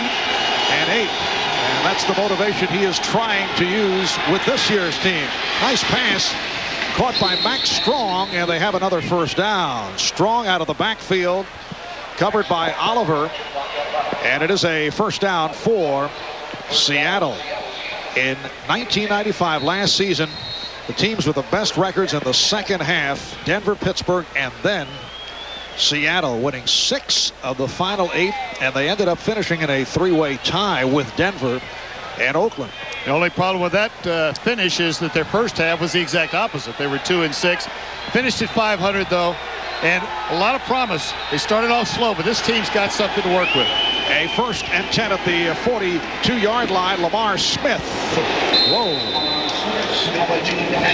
Stopped by Oliver and Atkins. Gene Atkins delivering that punch. You know, when you see a good tackle, you watch a tackler bend his knees. He doesn't bend at the waist. If you stand up and bend over at the waist, that's where you fall over. You bend at the knees, you've got the center of gravity underneath you, and you can uncoil into that receiver. Right up here at the top of the screen, you're going to see Gene Atkins right there he comes. Bending at the knees and then uncoiling into the running back. Looked like he had lost some tape off his shoe. This time he tries the other side. Smith to midfield. Daniel Stubbs, the right defensive end, and the inside man, Steve Entman, combined to make the stop. We have 10:20 remaining in this 3rd quarter. The Seahawks with a 14-9 lead on Miami. They played most of this game in a driving rain. Well, Lamar Smith apparently attached to that loose piece of tape. Yeah, it looks like he just came out of a public restroom there. Oh, speak for yourself, son. A 3rd and 3. And here is Smith finding the hole, and I mentioned the explosion. You saw it right there. There are people around the NFL who compare Lamar Smith to, remember Kenneth Davis, one-time Buffalo Bills backup behind Thurman Thomas, who would give you that kind of acceleration, and that's what Lamar Smith has. He's 5'11", but 218, 220 pounds, so he's going to run low to the ground. And you notice when he hits somebody, he hits them with the shoulder pads. When Chris Warren hits somebody, he hits them with the thigh pads and tries to break the tackle. 9-yard run by Smith. He's carried 7 times for 35 yards. Seattle forced down at the Miami 42.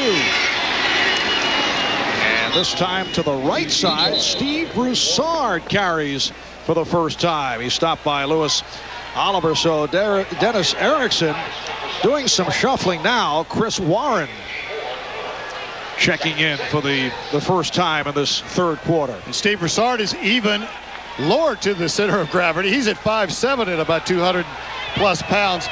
And Chris Warren comes back in now with the big back. Has had one big run called back because of a penalty today. This is the 10th play of this drive. 2nd down and 6. And Warren gets inside the 35-yard line. Seattle really going to the run in this drive. They had the 3rd down call where they faked the run and threw for the 1st down. The rest of the time they've been on the ground. Chris Warren. A lot of people going into this season thought that he might be the most underrated, unheralded running back in the National Football League. Hasn't had that start yet. Well, he trails only Emmitt Smith and Barry Sanders for rushing yards over the last 4 seasons. Out of Tiny Ferrum College, enrollment 1,150. And he could not get to the outside. Excellent pursuit by Louis Oliver. Part of the problem there was the track. He couldn't cut, so he tried to stop, and you start getting those little short little strides, you become an easy target. And Miami's pursuit has been too good today. You can't do that one. You either got to hit it outside or cut back hard. Well, the Seahawks able to hold on to the football for more than half of this third quarter, but now are forced to punt. Rick Tootin from midfield. It's his 4th punt of the day. O.J. McDuffie waiting back at his 10. And Tootin trying to angle it, but had a bit too much on it. Carries in.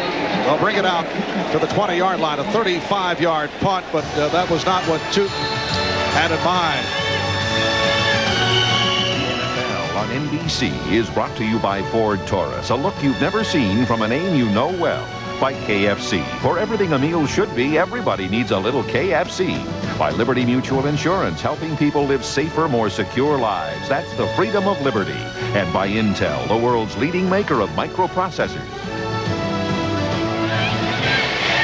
Yes, a lovely day in South Florida. The rain continues to fall. 7:16 remaining in the third quarter, and the Seattle Seahawks leading the Miami Dolphins 14-9. Miami touching the ball, going to the offense for the first time this third quarter. 81 McDuffie in motion, and Erickson with the handoff to Spikes, finding the opening, and has a first down and some more. Racing across the 35, hit down by the middle linebacker Dean Wells. It's a form of a draw play. This is a lead draw. The quarterback is going to set up, see the backs kind of set, let the offensive line will stand up for just one count as if to block. Get Irving Spikes into the secondary and let him do his thing.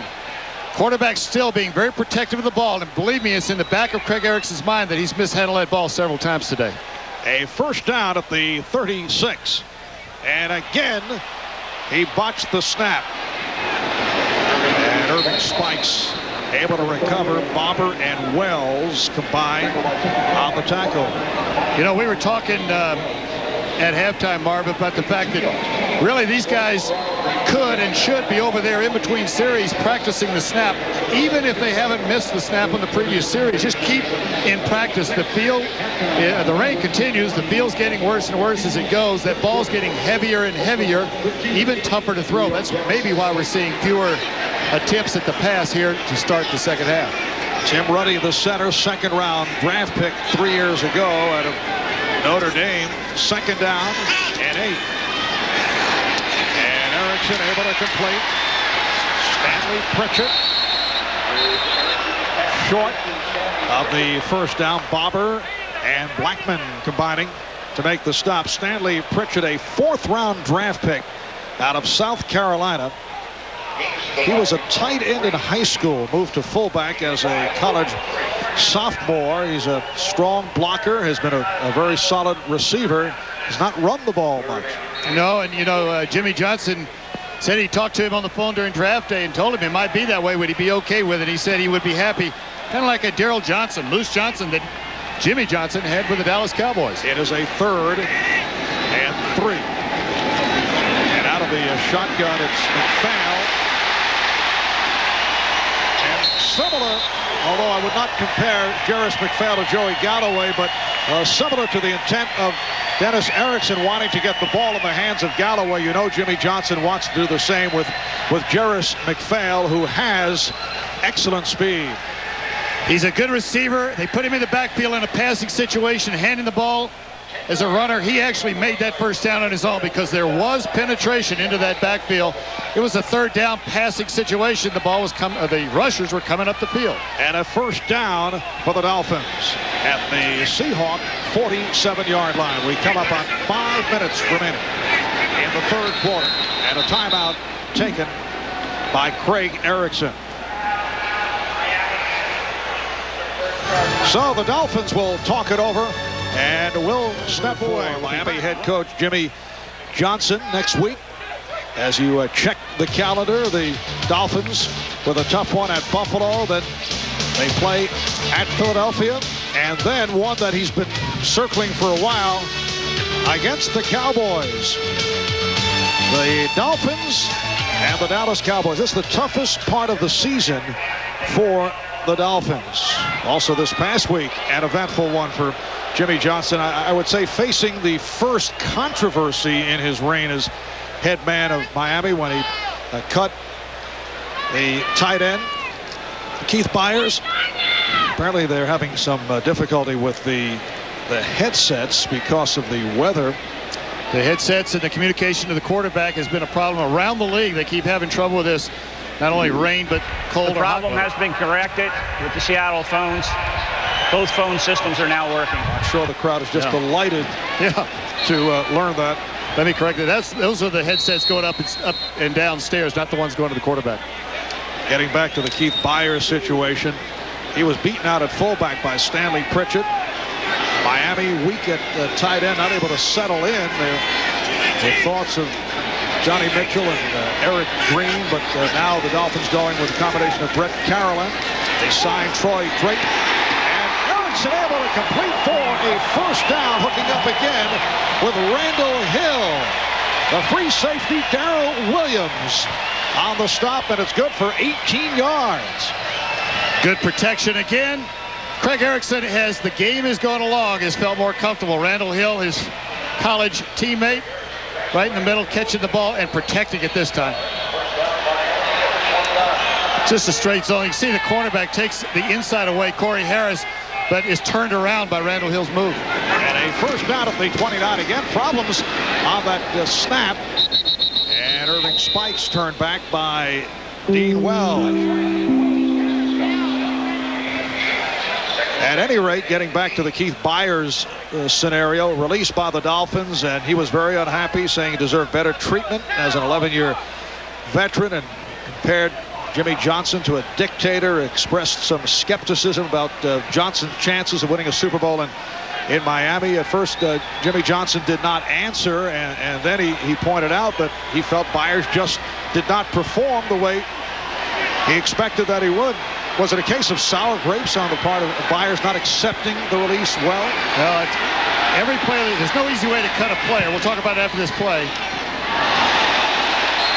Incomplete pass. The crowd looking for interference on Winston Moss, providing the coverage on Randall Hill.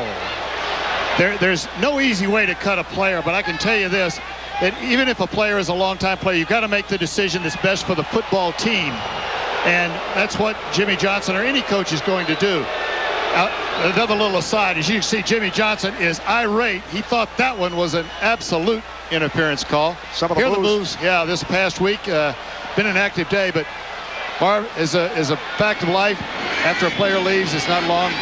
They go right on with it, and it's not talked about anymore. All right, third down and 8, and now the completion to O.J. McDuffie. Jay Bellamy back up, defensive back on the stop, and it is a first down for Miami. It is good for 11 yards. Big first down to overcome what they thought was an injustice on the play before, get themselves together, their composure, call a good play, execute it for the first down. Now they've got it back in that red zone where they've had good success this season. And a first down at the 16-yard line. The Seahawks 14 and the Dolphins 9 with just under 3 minutes remaining in the third quarter. And a timeout. You know, one more comment about Seattle. It's their first charge timeout. We'll come back and talk about the Byers situation after this. All right, timeout called by the Seahawks. You're watching the NFL on NBC.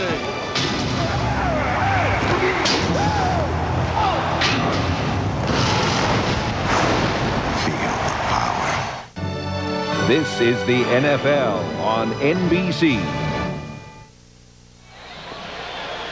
Well, the Seahawks using a timeout. Now we resume with 2:50 remaining in the third quarter, and the Dolphins first and 10 down at the 16, ninth play of the drive. Off the pitch, Spikes try to stiff arm his way, and he's hit down for a loss by Michael Barber. Winston Moss also involved. Michael Barber has come up with a strong game. He is playing for the injured Terry Wooden on the outside linebacker spot on the left side. The pitch to the right side, and crackback block is legal as long as you hit him above the waist. That time, O.J. McDuffie came in and did his job. You didn't see a flag thrown on that one. Second and 12. Ruddy the center, Sims and Gray at the guards, Brown and Webb are at the tackles. 81 McDuffie in motion, and now Erickson calls for time. So that is the second timeout called by Miami in this second half. We'll be right back. Jimmy Johnson apparently upset with what is being communicated from the sideline. Craig Erickson just had to call a second Miami timeout. Second down and 12 from the 18-yard line. Spikes and Pritchett in the backfield. And this is Spikes on a quick hit, able to battle his way to the 15. And that was Craig Erickson changing the play there. But what happens is Kippy Brown, who's the running back coach, will tell Craig Erickson to play through the headset into the air. There you see him talking right now. Kippy Brown was my running back coach a year ago, as the assistant head coach at the University of Tennessee. But he will tell Craig to play and sometimes help him with a formation. And I think Jimmy wanted him to help him a little bit more so they didn't have to call timeouts. Third down and 8.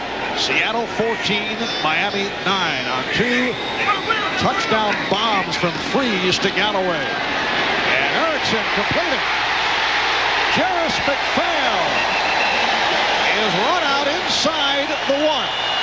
Darrell Williams ran him out. It will be a first and goal inside the 1. It's a 13-yard hookup. This is just everybody clear it out, and Jarris McPhail is going to slip from the right side back to his left. Good throw. McPhail had to make a second grab to catch that ball. Might have got in the end zone if he'd have caught it on the first one. And Craig, that's a design play. Now, that's not a layoff play. You can see Craig, that was a play they'd worked on, and it worked. Boy, does that make you feel good on the field. And the ball now spotted at the 2. Fifth catch of the day by McPhail. First and goal at the 2. And here is Spikes. Touchdown.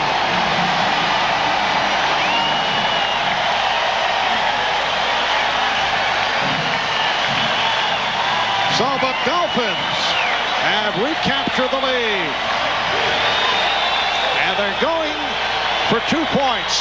They had set up earlier to go for 2, but then a delay of game penalty changed things. They went for the kick. They are 0 for 1 in 2-point conversions, looking to extend to a 3-point margin. And that's why Jimmy Johnson was so animated there, to get everybody back out there on the field so they didn't run out of time. Tom White just started the 25-second clock as we started talking out here, so they have plenty of time this time to get this play off. Spikes the lone deep back.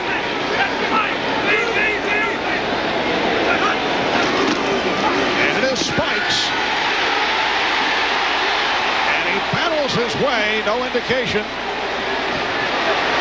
It is being waved off. They fail on the two-point attempt. Cortez Kennedy with a terrific play preventing Irving Spikes from crossing the goal line. And both officials along at each end of the line of scrimmage look right down that goal line. If they don't see the ball cross, it's not a touchdown. Right before that play, Craig Erickson faked like he was going to throw it, trying to throw him off. Well, there's five-time Pro Bowl player out of the University of Miami in his 7th year with the Seahawks. Cortez Kennedy have prevented Irving Spikes from crossing the goal line. Some hesitation, and Broussard decides to stay right there.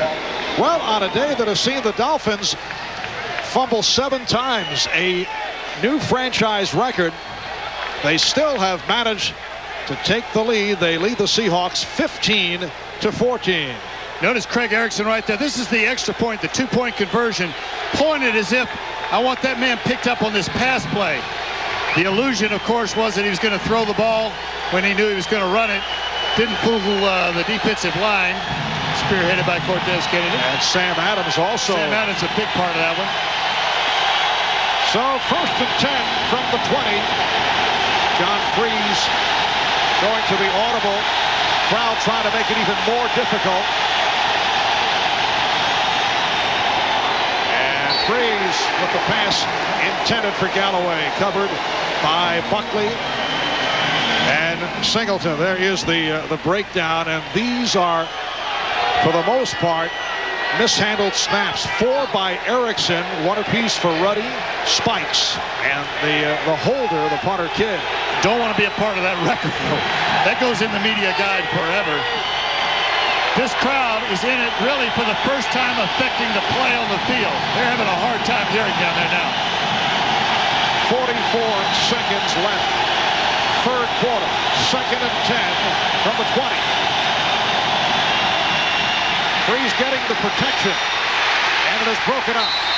The pass intended for Warren, who was covered by the linebacker Singleton.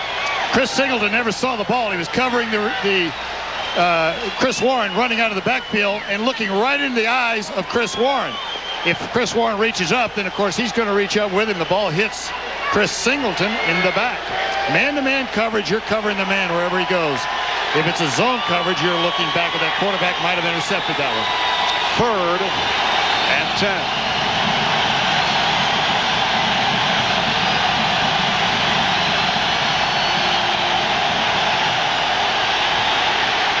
Screenplay for Warren. And he's cut down short of the 1st down. Zach Thomas, Gene Atkins combined to stop Warren, who ran for 8. And the Seahawks are forced to punt. Dennis Erickson sensed that the crowd was inspiring that defense to really come after the passer. Good call to throw the screen.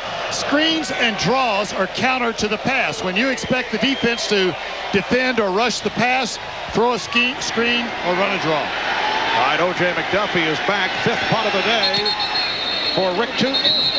And it is being waved off.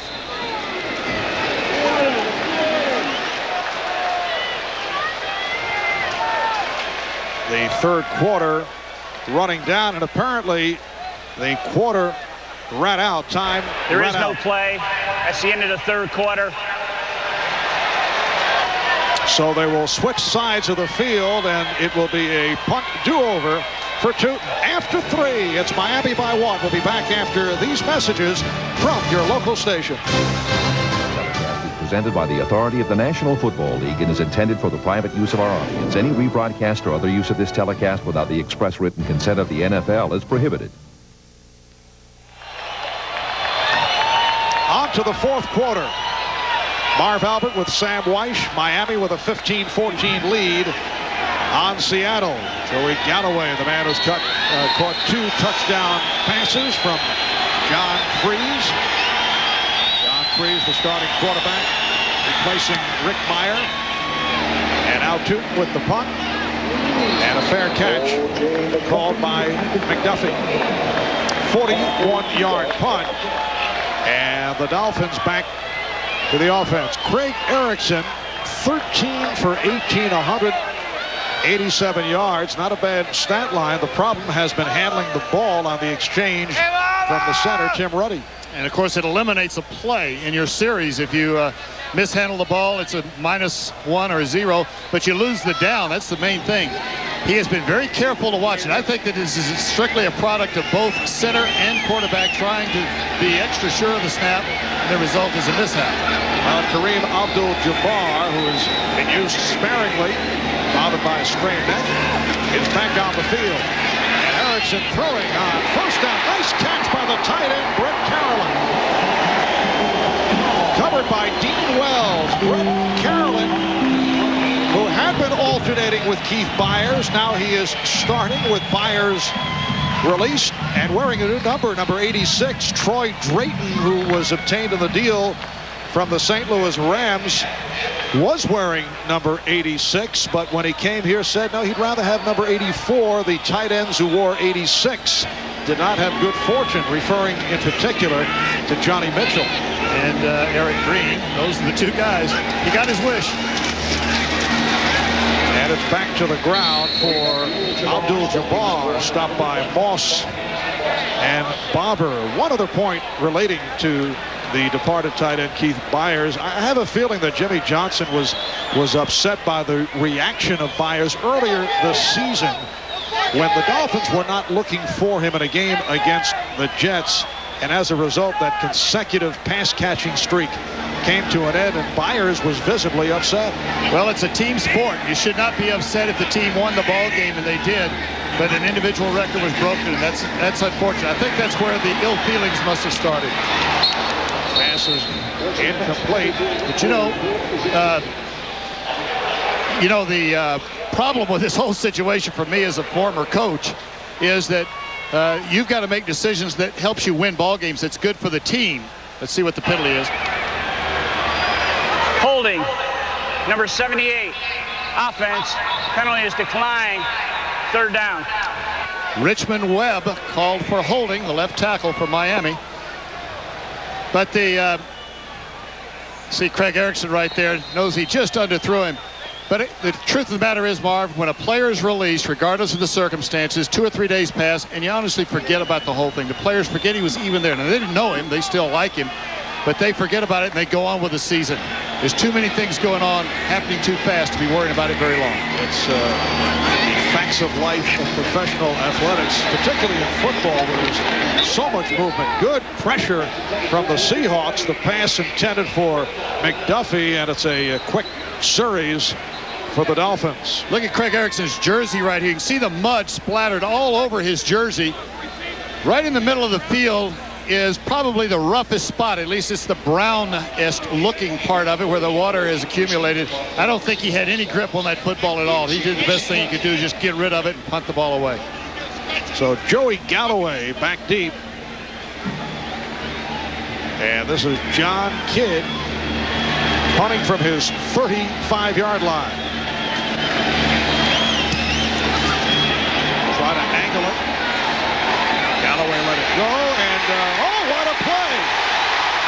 Beautiful. Tim Jacobs, backup quarterback, able to dive to the goal line to slap it out, and it is down inside the 5. 47-yard punt, and with the help from Jacobs, it is a beauty. We'll be right back.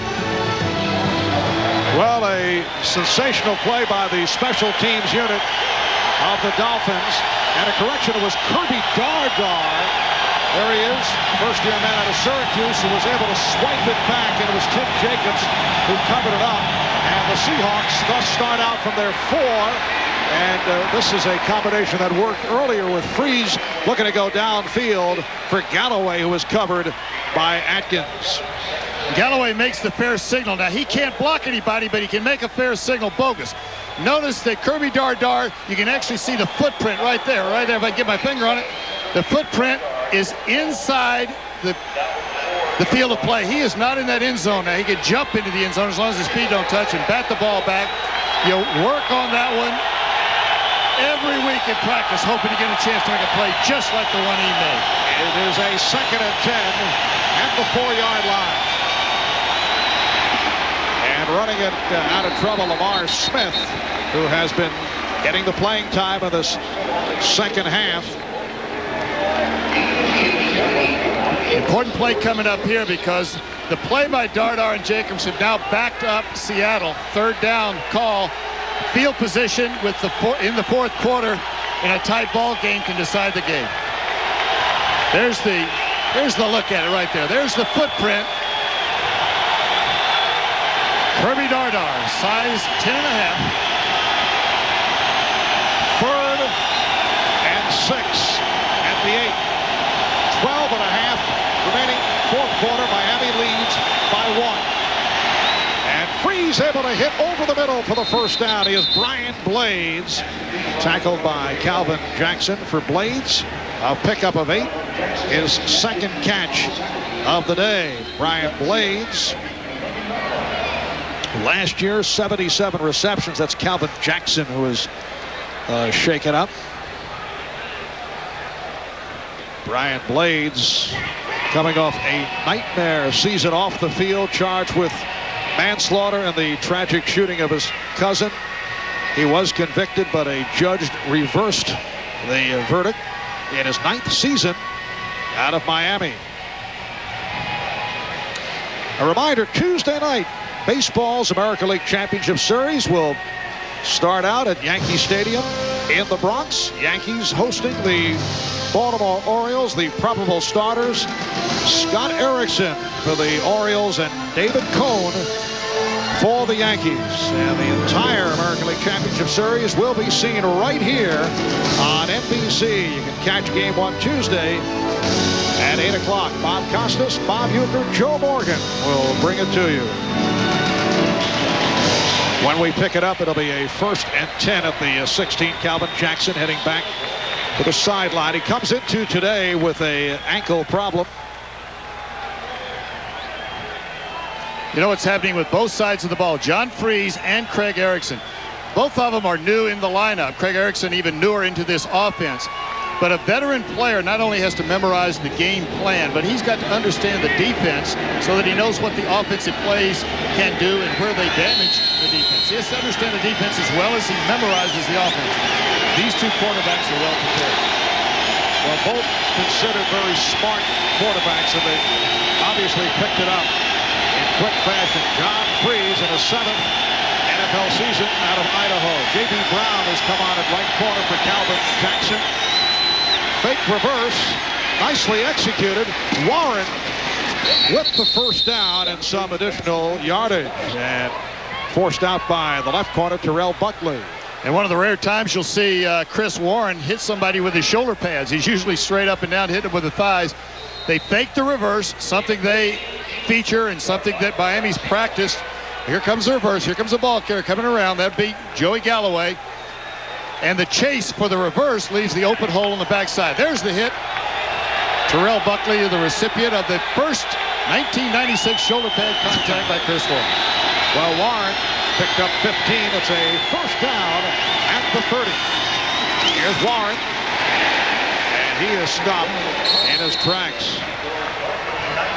Tim Bowens and Darrell Gardner combining. Gardner, the rookie from Baylor, began the season as the projected starter, but Steve Entman, who has done a nice job, obviously not at the level that he was before the severe injuries to both knees hit, but Entman has worked his way into the starting lineup. Gardner is out there right now. It's a 2nd down and 9 at the 31. And the snap is fumbled. Warren able to cover up. A lot of fumbles today, and as this game wears on, the footballs are getting heavier. Even as you look at the ball, you can see the different color of the football, the moisture in the ball, and they're replacing the ball. They have plenty of them. I think it's 24 or 36 footballs that they unwrap for every ball game. But the ball lays in that ground a couple of times, and it gets soaked, and it gets heavy. That's why you're not seeing as many throws in the second half as you did in the first half. That the third fumble by the Seahawks. They're able to recover right there. 7 fumbles, a Dolphin franchise record on the other side of the ball. 3rd and 14 from the Seattle 26. And Blades with a very short pickup. Zach Thomas was right there to cut him off, and the Seahawks will be forced to punt. Classic example of practice paying off. The Seahawks cleared out with 2 receivers. The short motion man, Brian Blades, comes in on the little shallow cross, and Zach Thomas had seen that one before on Wednesday and Thursday at practice and was waiting for it. So McDuffie is back. 6th punt of the day for 2. Flag is thrown. And McDuffie with the return. He's to the 30. And brought down. The penalty marker has been thrown. Back downfield. 9:21 remaining in this 4th quarter. Miami with a 15-14 lead on Seattle. It is a procedure call against the Seahawks. And they're going to take it. Good punt by Seattle, by Tootin. They'd like to get the ball back there for the return one more time. Special teams really have a good chance on a slick field because you got a lot of players running full speed for 40, 45 yards, and then they got to get themselves under control. It's easy to slip, create a hole. As you can see, the rain is still falling. We do not observe the usual Jimmy Johnson look. No, we don't. You know, at practice on Friday, it rained like this. He came Illegal formation. 6 men on the line of scrimmage. Number 34 was not up on the line. 5 yards, re-kick. 4th down. Got to have 7 men up on the line of scrimmage for every play from scrimmage. And Jimmy Johnson came in after practice and had that same look like he'd been disheveled. Whipped and put away wet. Yeah, there he is. Disheveled. Much better word. How about the fans hanging in here with the rain slippers? And again, it's deflected. Tootin's punt was deflected earlier. It was Larry Izzo who got a piece of it. And the Dolphins able to come up with the excellent field position. This time it appeared to be Robert Bailey, a backup defensive back. Let's take a look. Here's Tootin, and Bailey got a piece of it. We'll be right back. The NFL on NBC is brought to you by Domino's Pizza. Call now to enjoy a hot, delicious Domino's Pizza during the game. For hot and wow, call Domino's now.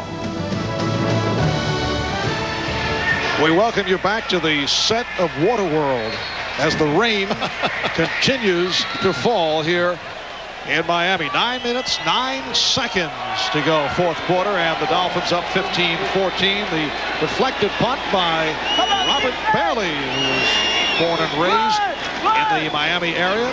So it ends up as a 22-yard punt by Tootin, and Kareem Abdul-Jabbar gets first call. Terrific field position. This all began with the save on the punt by Kirby Dardar that was put down by Tim Jacobs. And now here are the Dolphins with a 2nd and 8 at the Seattle 42-yard line. There is Kirby Dardar, spent most of last year on Miami's practice squad. You make that lecture in training camp that the special teams, offense, and defense, it's a 3-pronged approach every Sunday afternoon. Special teams playing a role in this one big time. 2nd down play, and Abdul-Jabbar looking for the acceleration. Again, a short pickup. Michael Sinclair and Michael Barber on the stop. Michael Sinclair has been on the quiet side, came in leading the NFL with 8 sacks, telling us yesterday he's sick of losing. Says he looks back on his 6 years with Seattle, and the best record over that stretch was 9-7. He said he can't stand it anymore, so every play he just empties the bucket, as he put it. He gives it his all. Sharp guy, and he was going to see if he could eliminate about 10 pounds off of James Brown, but the weather's not cooperating with him. A 3rd down and 3. Jackson able to stand in the pocket but overthrown. A bit high as it sailed. Intended for McDuffie, covered by Harris. Really the first pass where he got a clean release that he's missed. He's been on target up to now. The ball is, as we mentioned, a little bit heavy, and the ball has a different feel to it. And sometimes you try to account for the fact it may come out clean, may not come out clean, and you overthrow. But he has a good shot at that one. He should have made that one in there, as he can commentate with his body language. Easy on the ground there, Craig. We got enough holes. All right, John Kidd again trying to angle it. Galloway lets it go, and let's see, did he catch it inbounds? Or I should say within the playing surface? No, he stepped over the goal line. Again, it was Kirby Dardar looking for his second consecutive sensational play, but he stepped over the goal line. So they'll bring it out to the 20. We'll be back. 7:36 to go, fourth quarter. 7:36 remaining in the fourth quarter. Seattle taking over. 1st and 10 from the 20. Trailing 15-14. That pass deflected. Good pressure. Pass intended for Joey Galloway. If you're a coach on the sideline now for Seattle, you're saying to yourselves, we've got this possession and one, maybe two more possessions to score. We're down by 1. So you got to get at least in a field goal position. And if not this possession, you're only going to have maybe 2 more tries at it. It's coming down to those decisions of whether you go for it on 4th down. We've seen signs of the sun shining. We've seen sun all day. That's Florida sunshine we've been looking at all. Well, the rain apparently has stopped. 2nd down and 10. Galloway not able to hold on. Incomplete. Facing double coverage. Buckley and Jackson on the scene. It brings up a 3rd and 10 at the 20. Well, in that play, Calvin Jackson turned and ran to the receiver, Joey Galloway. Had he turned his head back around, he was running right through the flight of that ball. Could have been a big interception. His job was to buzz or to run. The term being buzz, that's a football term. We use it in the locker room a lot. Yes. Buzz to the outside and try to take away the out. We use it in the locker room a lot. Yes, we did. Timeout being called by John Freeze. So both Seattle and Miami are down to 1 timeout apiece. 7:27 to go in this fourth quarter. Miami Dolphins coming from behind now lead the Seattle Seahawks 15-14. Dennis Erickson making his return to Miami. Dennis actually recruited John Freeze to play quarterback at Idaho in 1986 and then moved on to Wyoming before Freeze played a game for him. John Freeze started 3 times last season, played in 6 games overall for the Seahawks. His shining moment, replaced an injured Rick Meyer and rallied Seattle from a 20-0 deficit to beat the Denver Broncos 31-27 in the biggest comeback of the history of the Seahawks. 3rd down and 10.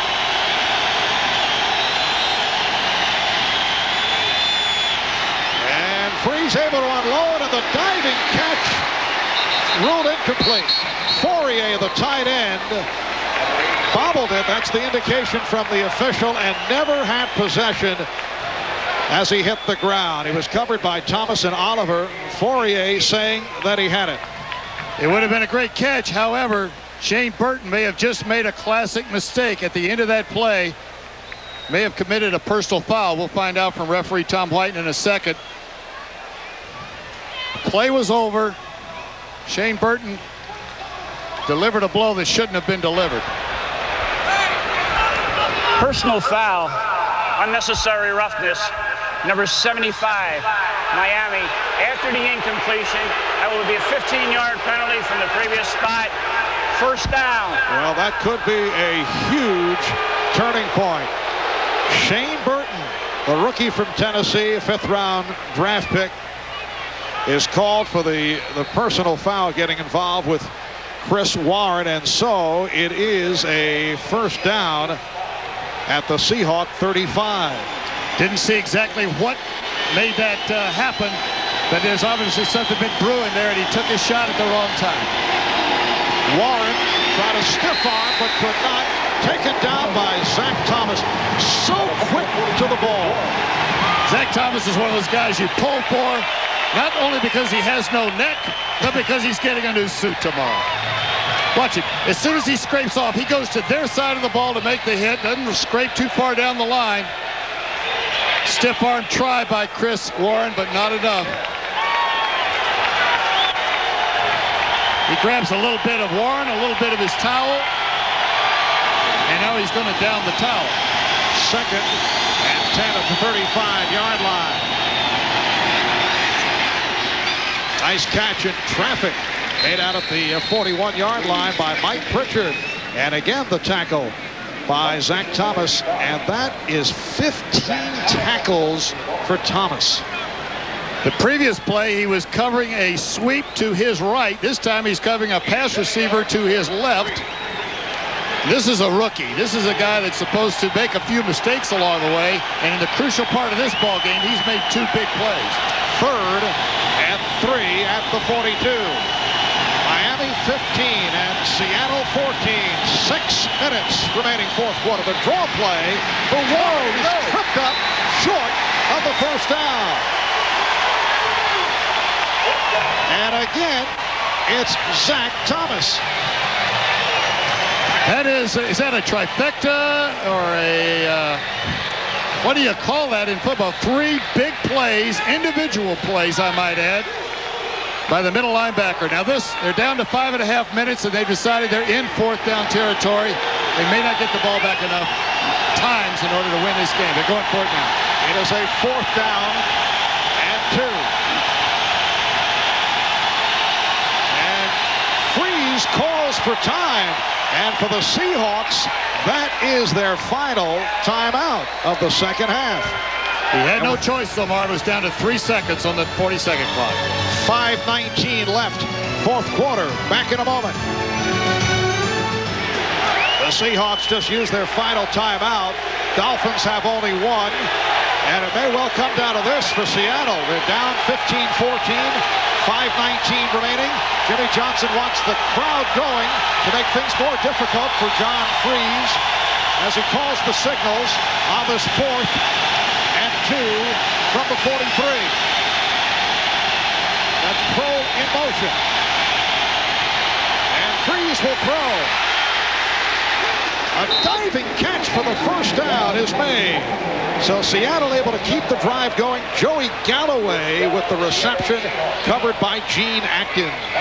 They picked it up the left side, and it went for the throw, thinking that the Dolphins would defend the run. And Zach Thomas had been so active up around the ball. But look at him. He played the run, then played the pass. Almost a penalty, though, by Ricky Proehl. When he went in motion, he was really moving forward. The officials gave him the benefit of the doubt. Galloway with his 5th catch of the game. And again, Freeze with the audible first down at the Seattle 48. Freeze to the sideline and is able to complete to Mike Pritchard. Mike Pritchard, one-time Bronco, one-time Falcon. Player who's had consecutive 70-plus reception seasons in Atlanta. He was covered by Calvin Jackson. And it brings up a 2nd and 3. We are down to 4.5 remaining in this fourth quarter. As you check out the scores, look at Green Bay walloping Chicago. New England coming from behind and leading the Ravens in Baltimore. Make it a 2nd down and 3. Freeze off the pump. And then overthrows intended for Pritchard, covered by Jackson. They're in the toughest part of the field to run the ball right now. The footing is probably at its worst right where they are. That means that the pass rush is not going to be as good. The running is not going to be as good for Seattle. As you see them, just standing water right there. Defense has a real disadvantage in trying to rush the passer, but the offense has a real disadvantage in trying to move them out of the way for the run. 3rd and 3. At the Miami 45.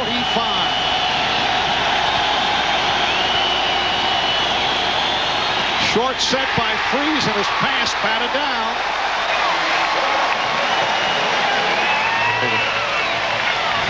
It brings up a 4th and 3 to go. Another tough call. Now, I went for it the last time. It wasn't quite this far. Actually, I think he'd get the ball back unless there was a nice controlled drive by Miami, but he's not going to take a chance on Miami getting that drive and the Seattle offense not get the ball again.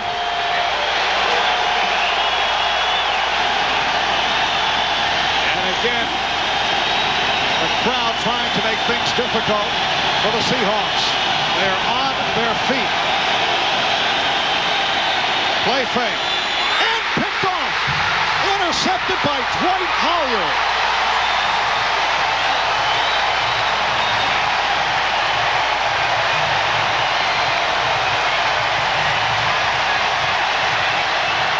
Well, a little juggling act by Hollier, but able to hold on for his first interception of the season. Right over here, you're going to see Hollier bobbling the ball, a little play action fake, and then the throw to the right side. And really, it's the first bad miscue by John Freeze. He has had a very good afternoon controlling high possession passes. I don't know if this one got away from him or if he just never saw Hollier, but boy, that was right to number 50 for the Dolphins, Dwight Hollier. Only his second interception in his 4-year career. Irving Spikes getting the call. We come up on 4 minutes remaining in the 4th quarter. Again, the rain is falling. It had stopped for several minutes. Dwight Hollier being congratulated. Out of North Carolina, a 4th-round draft pick in 1992. Those timeouts that Seattle used earlier now are going to be sorely missed. They cannot stop the clock, and Craig Erickson will run that time down to inside 5 seconds on every snap. 2nd down and 11 at the Seahawk 43. Erickson under pressure, just looked to throw it away. No one in the area for the Dolphins. That's what he wanted to do when he got outside. If he couldn't complete the pass, he did not want to take the big loss and give Seattle field position again. Come back 3rd down, eat up some more clock, may have to punt, put it back on for the defense of Miami. And he was being chased by the combination of Sinclair and Adams. Dan Marino recovering from ankle surgery and talking with Jimmy Johnson about Dan yesterday. The word was there's an outside shot he'd be ready for the game against the Eagles in 2 weeks. They play at Buffalo, then at Philadelphia. Dan Marino thinks it's an inside shot. He said he'd be ready for Philadelphia. 3rd and 11, and Erickson running. Oh, took a shot as he tried to slide and comes up inside the 40, hit by Moss and Harris. The clock will continue to run even though it's 4th down now. It'll be well inside 3 minutes when they punt the football. That one's very close to a penalty, not only because the quarterback was hit, he was sliding, but that was almost a lead with a head. Erickson, though, 6 yards short of a 1st down, a 4th and 6. And here is Kidd for the 7th time. He's averaged 50 yards per punt. Galloway is back at his 10. The special teams unit of the Dolphins, led by Kirby Dardar, Tim Jacobs, have done a terrific job in punt coverage. And now delay of game is taken. Using every second they can. They're on the 38-yard line, 5 yards. Delay of game. Does not bother. Miami, the penalty is declined. 4th down. I think you'll see the Miami Dolphins right here try to punt the ball out of bounds. Rather than keep the ball in play, don't get the big run back now and give Seattle field position if you're a Miami Dolphin. John Kidd, been doing this a long time. They know where to do with it. Yeah, they prefer not rolling the dice with Galloway, and Kidd is able to pop it again to the goal line, and again, what an attempt. Oh, well, I guess we call that. That was right between the hash marks that time. But you know what? Honestly, Kirby Dardar's done almost 3 spectacular plays. One that stayed with it. The other 2 he didn't quite get to. Here he is right here. He is the special teams hero for this afternoon. Now the rule is that if no receiving team player is making an attempt to field the ball, the kicking team player can catch the ball on the fly. That's what he tried to do right there, but Kidd kicked it just about 5 to 8 yards longer than he should have. Get the idea. It's a set play that has been developed here by the Dolphins because of the speed of Kirby Dardar. 1st and 10 for the Seahawks. Another opportunity. They start out from the 20-yard line. A high throw from Freeze, almost intercepted. J.B. Brown with a shot at it. The pass intended for Mike Pritchard. They've got to get the ball down the field a little bit more, but they're not in a desperate situation yet with 2:23 left. Even though they've got no timeouts left, they will have the 2-minute warning to stop the clock. And, of course, they've got those sidelines to stop it as well. Miami trying to put an end to that negative streak. 0-7 the last 7 games that Dan Marino has not started. 2nd down and 10. 2:23 remaining in the 4th. Freeze had that ball deflected. Intended for the tight end Fourier. That was Tim Jacobs right in the middle that tipped the ball. Tim made the play along with Kirby Dardar earlier on the punt. So sometimes the backup players, so to speak, become very crucial performers on a Sunday afternoon in deciding the outcome of the game. Here you see him right in the middle. He settles down in the zone, tips the ball just enough to change the flight of that ball. Incomplete. 3rd and 10. 2:17 remaining in the 4th. 1-point Miami lead. And Freeze finding Blades in the middle of the field. Look out, there goes Brian Blades. Down to the 20. He's down to the 10. He's in for the touchdown. Another big play by the Seahawks. 80 yards for Blades. His 2nd touchdown of the season, and he has stunned the crowd here in Miami as Blades beats the free safety, Gene Atkins. And Seattle has moved in front 20-15. And they'll go for 2 points here. Dennis Erickson's trying to get him on the field. John Freeze has thrown 3 touchdown passes, 2 to Benny Galloway, and this one to Joey Galloway, and this one to Blades. That's the difference in this ball game. There haven't been long sustained drives. They've been 65, 51, and 80 yards for touchdowns. And if the 2-point conversion holds up here, they'll have a 7-point lead.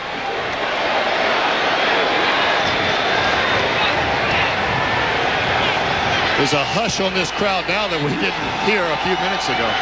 Well, the Seahawks going for the 2 for the first time this season, and they are able to convert Lamar Smith with a hard driving move to the right side, and Seattle has taken a 7-point lead. They are up now 22-15 with 2:03 remaining in the 4th quarter. Good movement on the right side, just separating people inside here. Look at the holes that you see. He can cut through, and Lamar Smith for the 2-point conversion right there. On that 2-point conversion, you really don't have a hole. You run to daylight, the old Vince Lombardi way.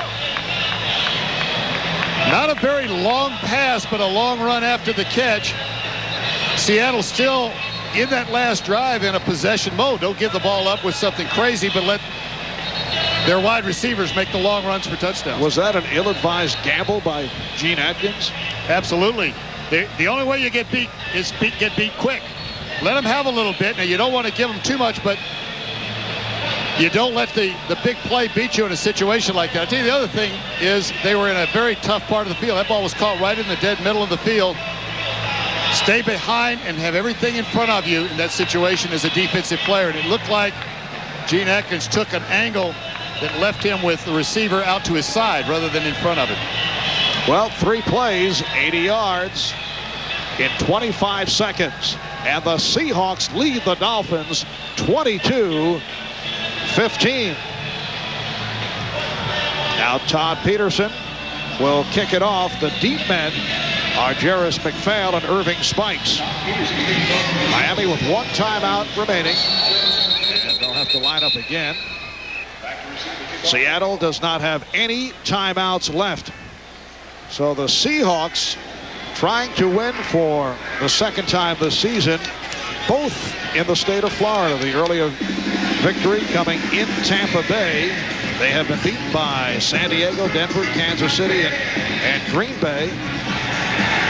And certainly would be a very nice way to go into the bye week, particularly with all the trade rumors swirling regarding Jeff George and Rick Meyer.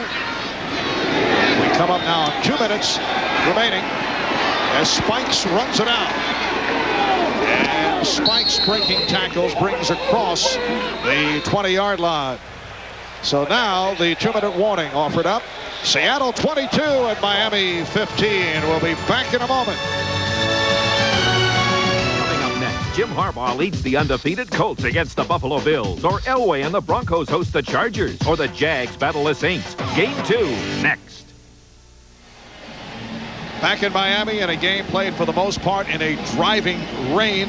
The Seahawks have now taken a 22-15 lead on the Dolphins. Big plays by Seattle. John Freeze taking over as the starting quarterback. He's connected with Joey Galloway on 2 occasions for 65 and 51-yard touchdown plays. And moments ago, an 80-yarder with Brian Blades. In fact, that is tied for the second longest pass reception in the history of the Seahawk franchise. 82 yards, the longest. David Sims from Jim Zorn against Cincinnati back in September of '77. I wasn't there. I'm not holding you responsible. I'm just mentioning it. Coming up next on most of these NBC stations, Game 2 of our NFL doubleheader. A look at the lineup. We suggest you check your local listings for the game in your area. So here are the Dolphins from the 21 with 1:53 to go in the 4th quarter. And now playing from behind. Erickson's pass caught. Scott Miller with the catch. It is ruled complete. He had possession. Robert Blackman on the coverage. It's good for 23. The clock is running now. 1:35 remaining in the 4th quarter. Dolphins do have 1 timeout left. 1 timeout left, but here's where Craig Erickson's at a little bit of a disadvantage, not having run this 2-minute offense where he's calling all the plays. Dan Marino being much more effective right here, obviously. Well, the shovel from McPhail works. And there's the timeout.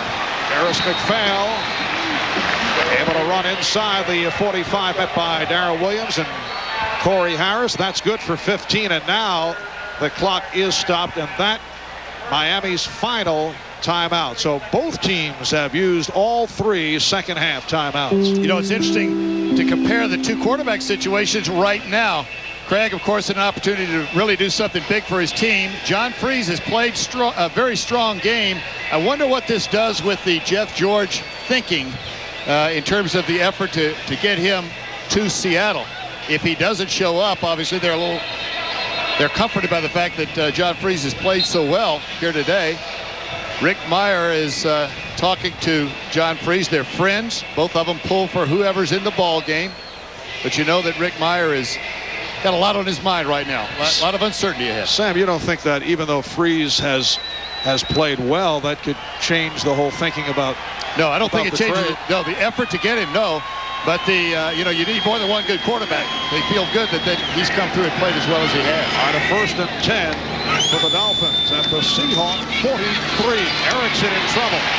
Erickson is looking to hold on to that ball. You can see several hands reaching out. The Seahawks trying to strip him. Cortez Kennedy making the play on Craig Erickson. Clock is running. We come up on 1 minute remaining in the 4th quarter. It's a 2nd and 11. And now Erickson's pass could not be handled by McPhail.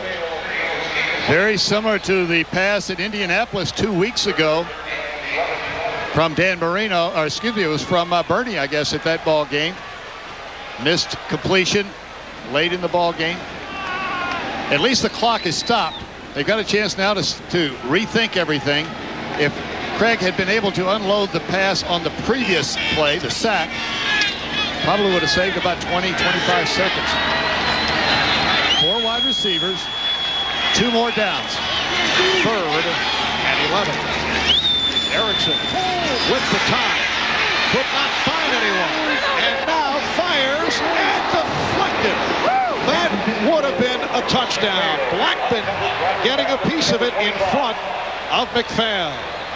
McPhail is a receiver and a running back. He can go deep down the field like a wide receiver and make those kind of catches. That was just a good play by Robert Blackman on the deflection.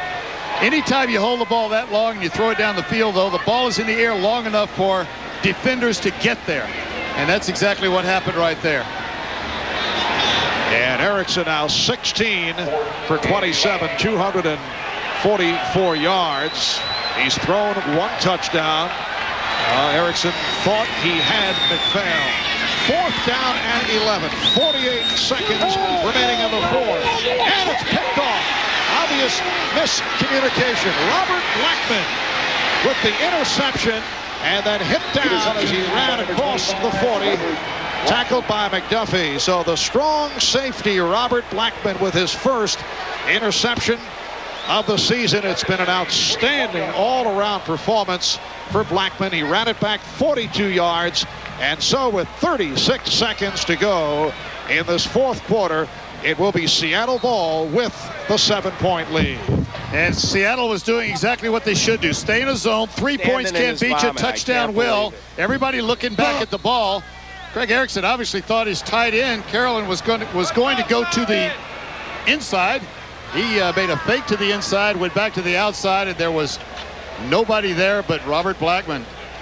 And a very happy return to South Florida for the one-time head coach of the Miami Hurricanes, Dennis Erickson. Another successful journey to the state of Florida. The Seahawks defeat the Dolphins. Time running down. It'll be official in seconds. 22-15 the final score. The Seahawks now 2 up and 4 down, looking ahead to the bye week and all the speculation concerning the Jeff George, Rick Meyer trade, while Miami now 3-2 as they head to Buffalo next week. Again, the final score, Seattle 22 and Miami 15 coming up next, game 2 of our NBC doubleheader. For Sam Weish, I'm Marv Albert. We say so long from Miami. You're watching the NFL on NBC.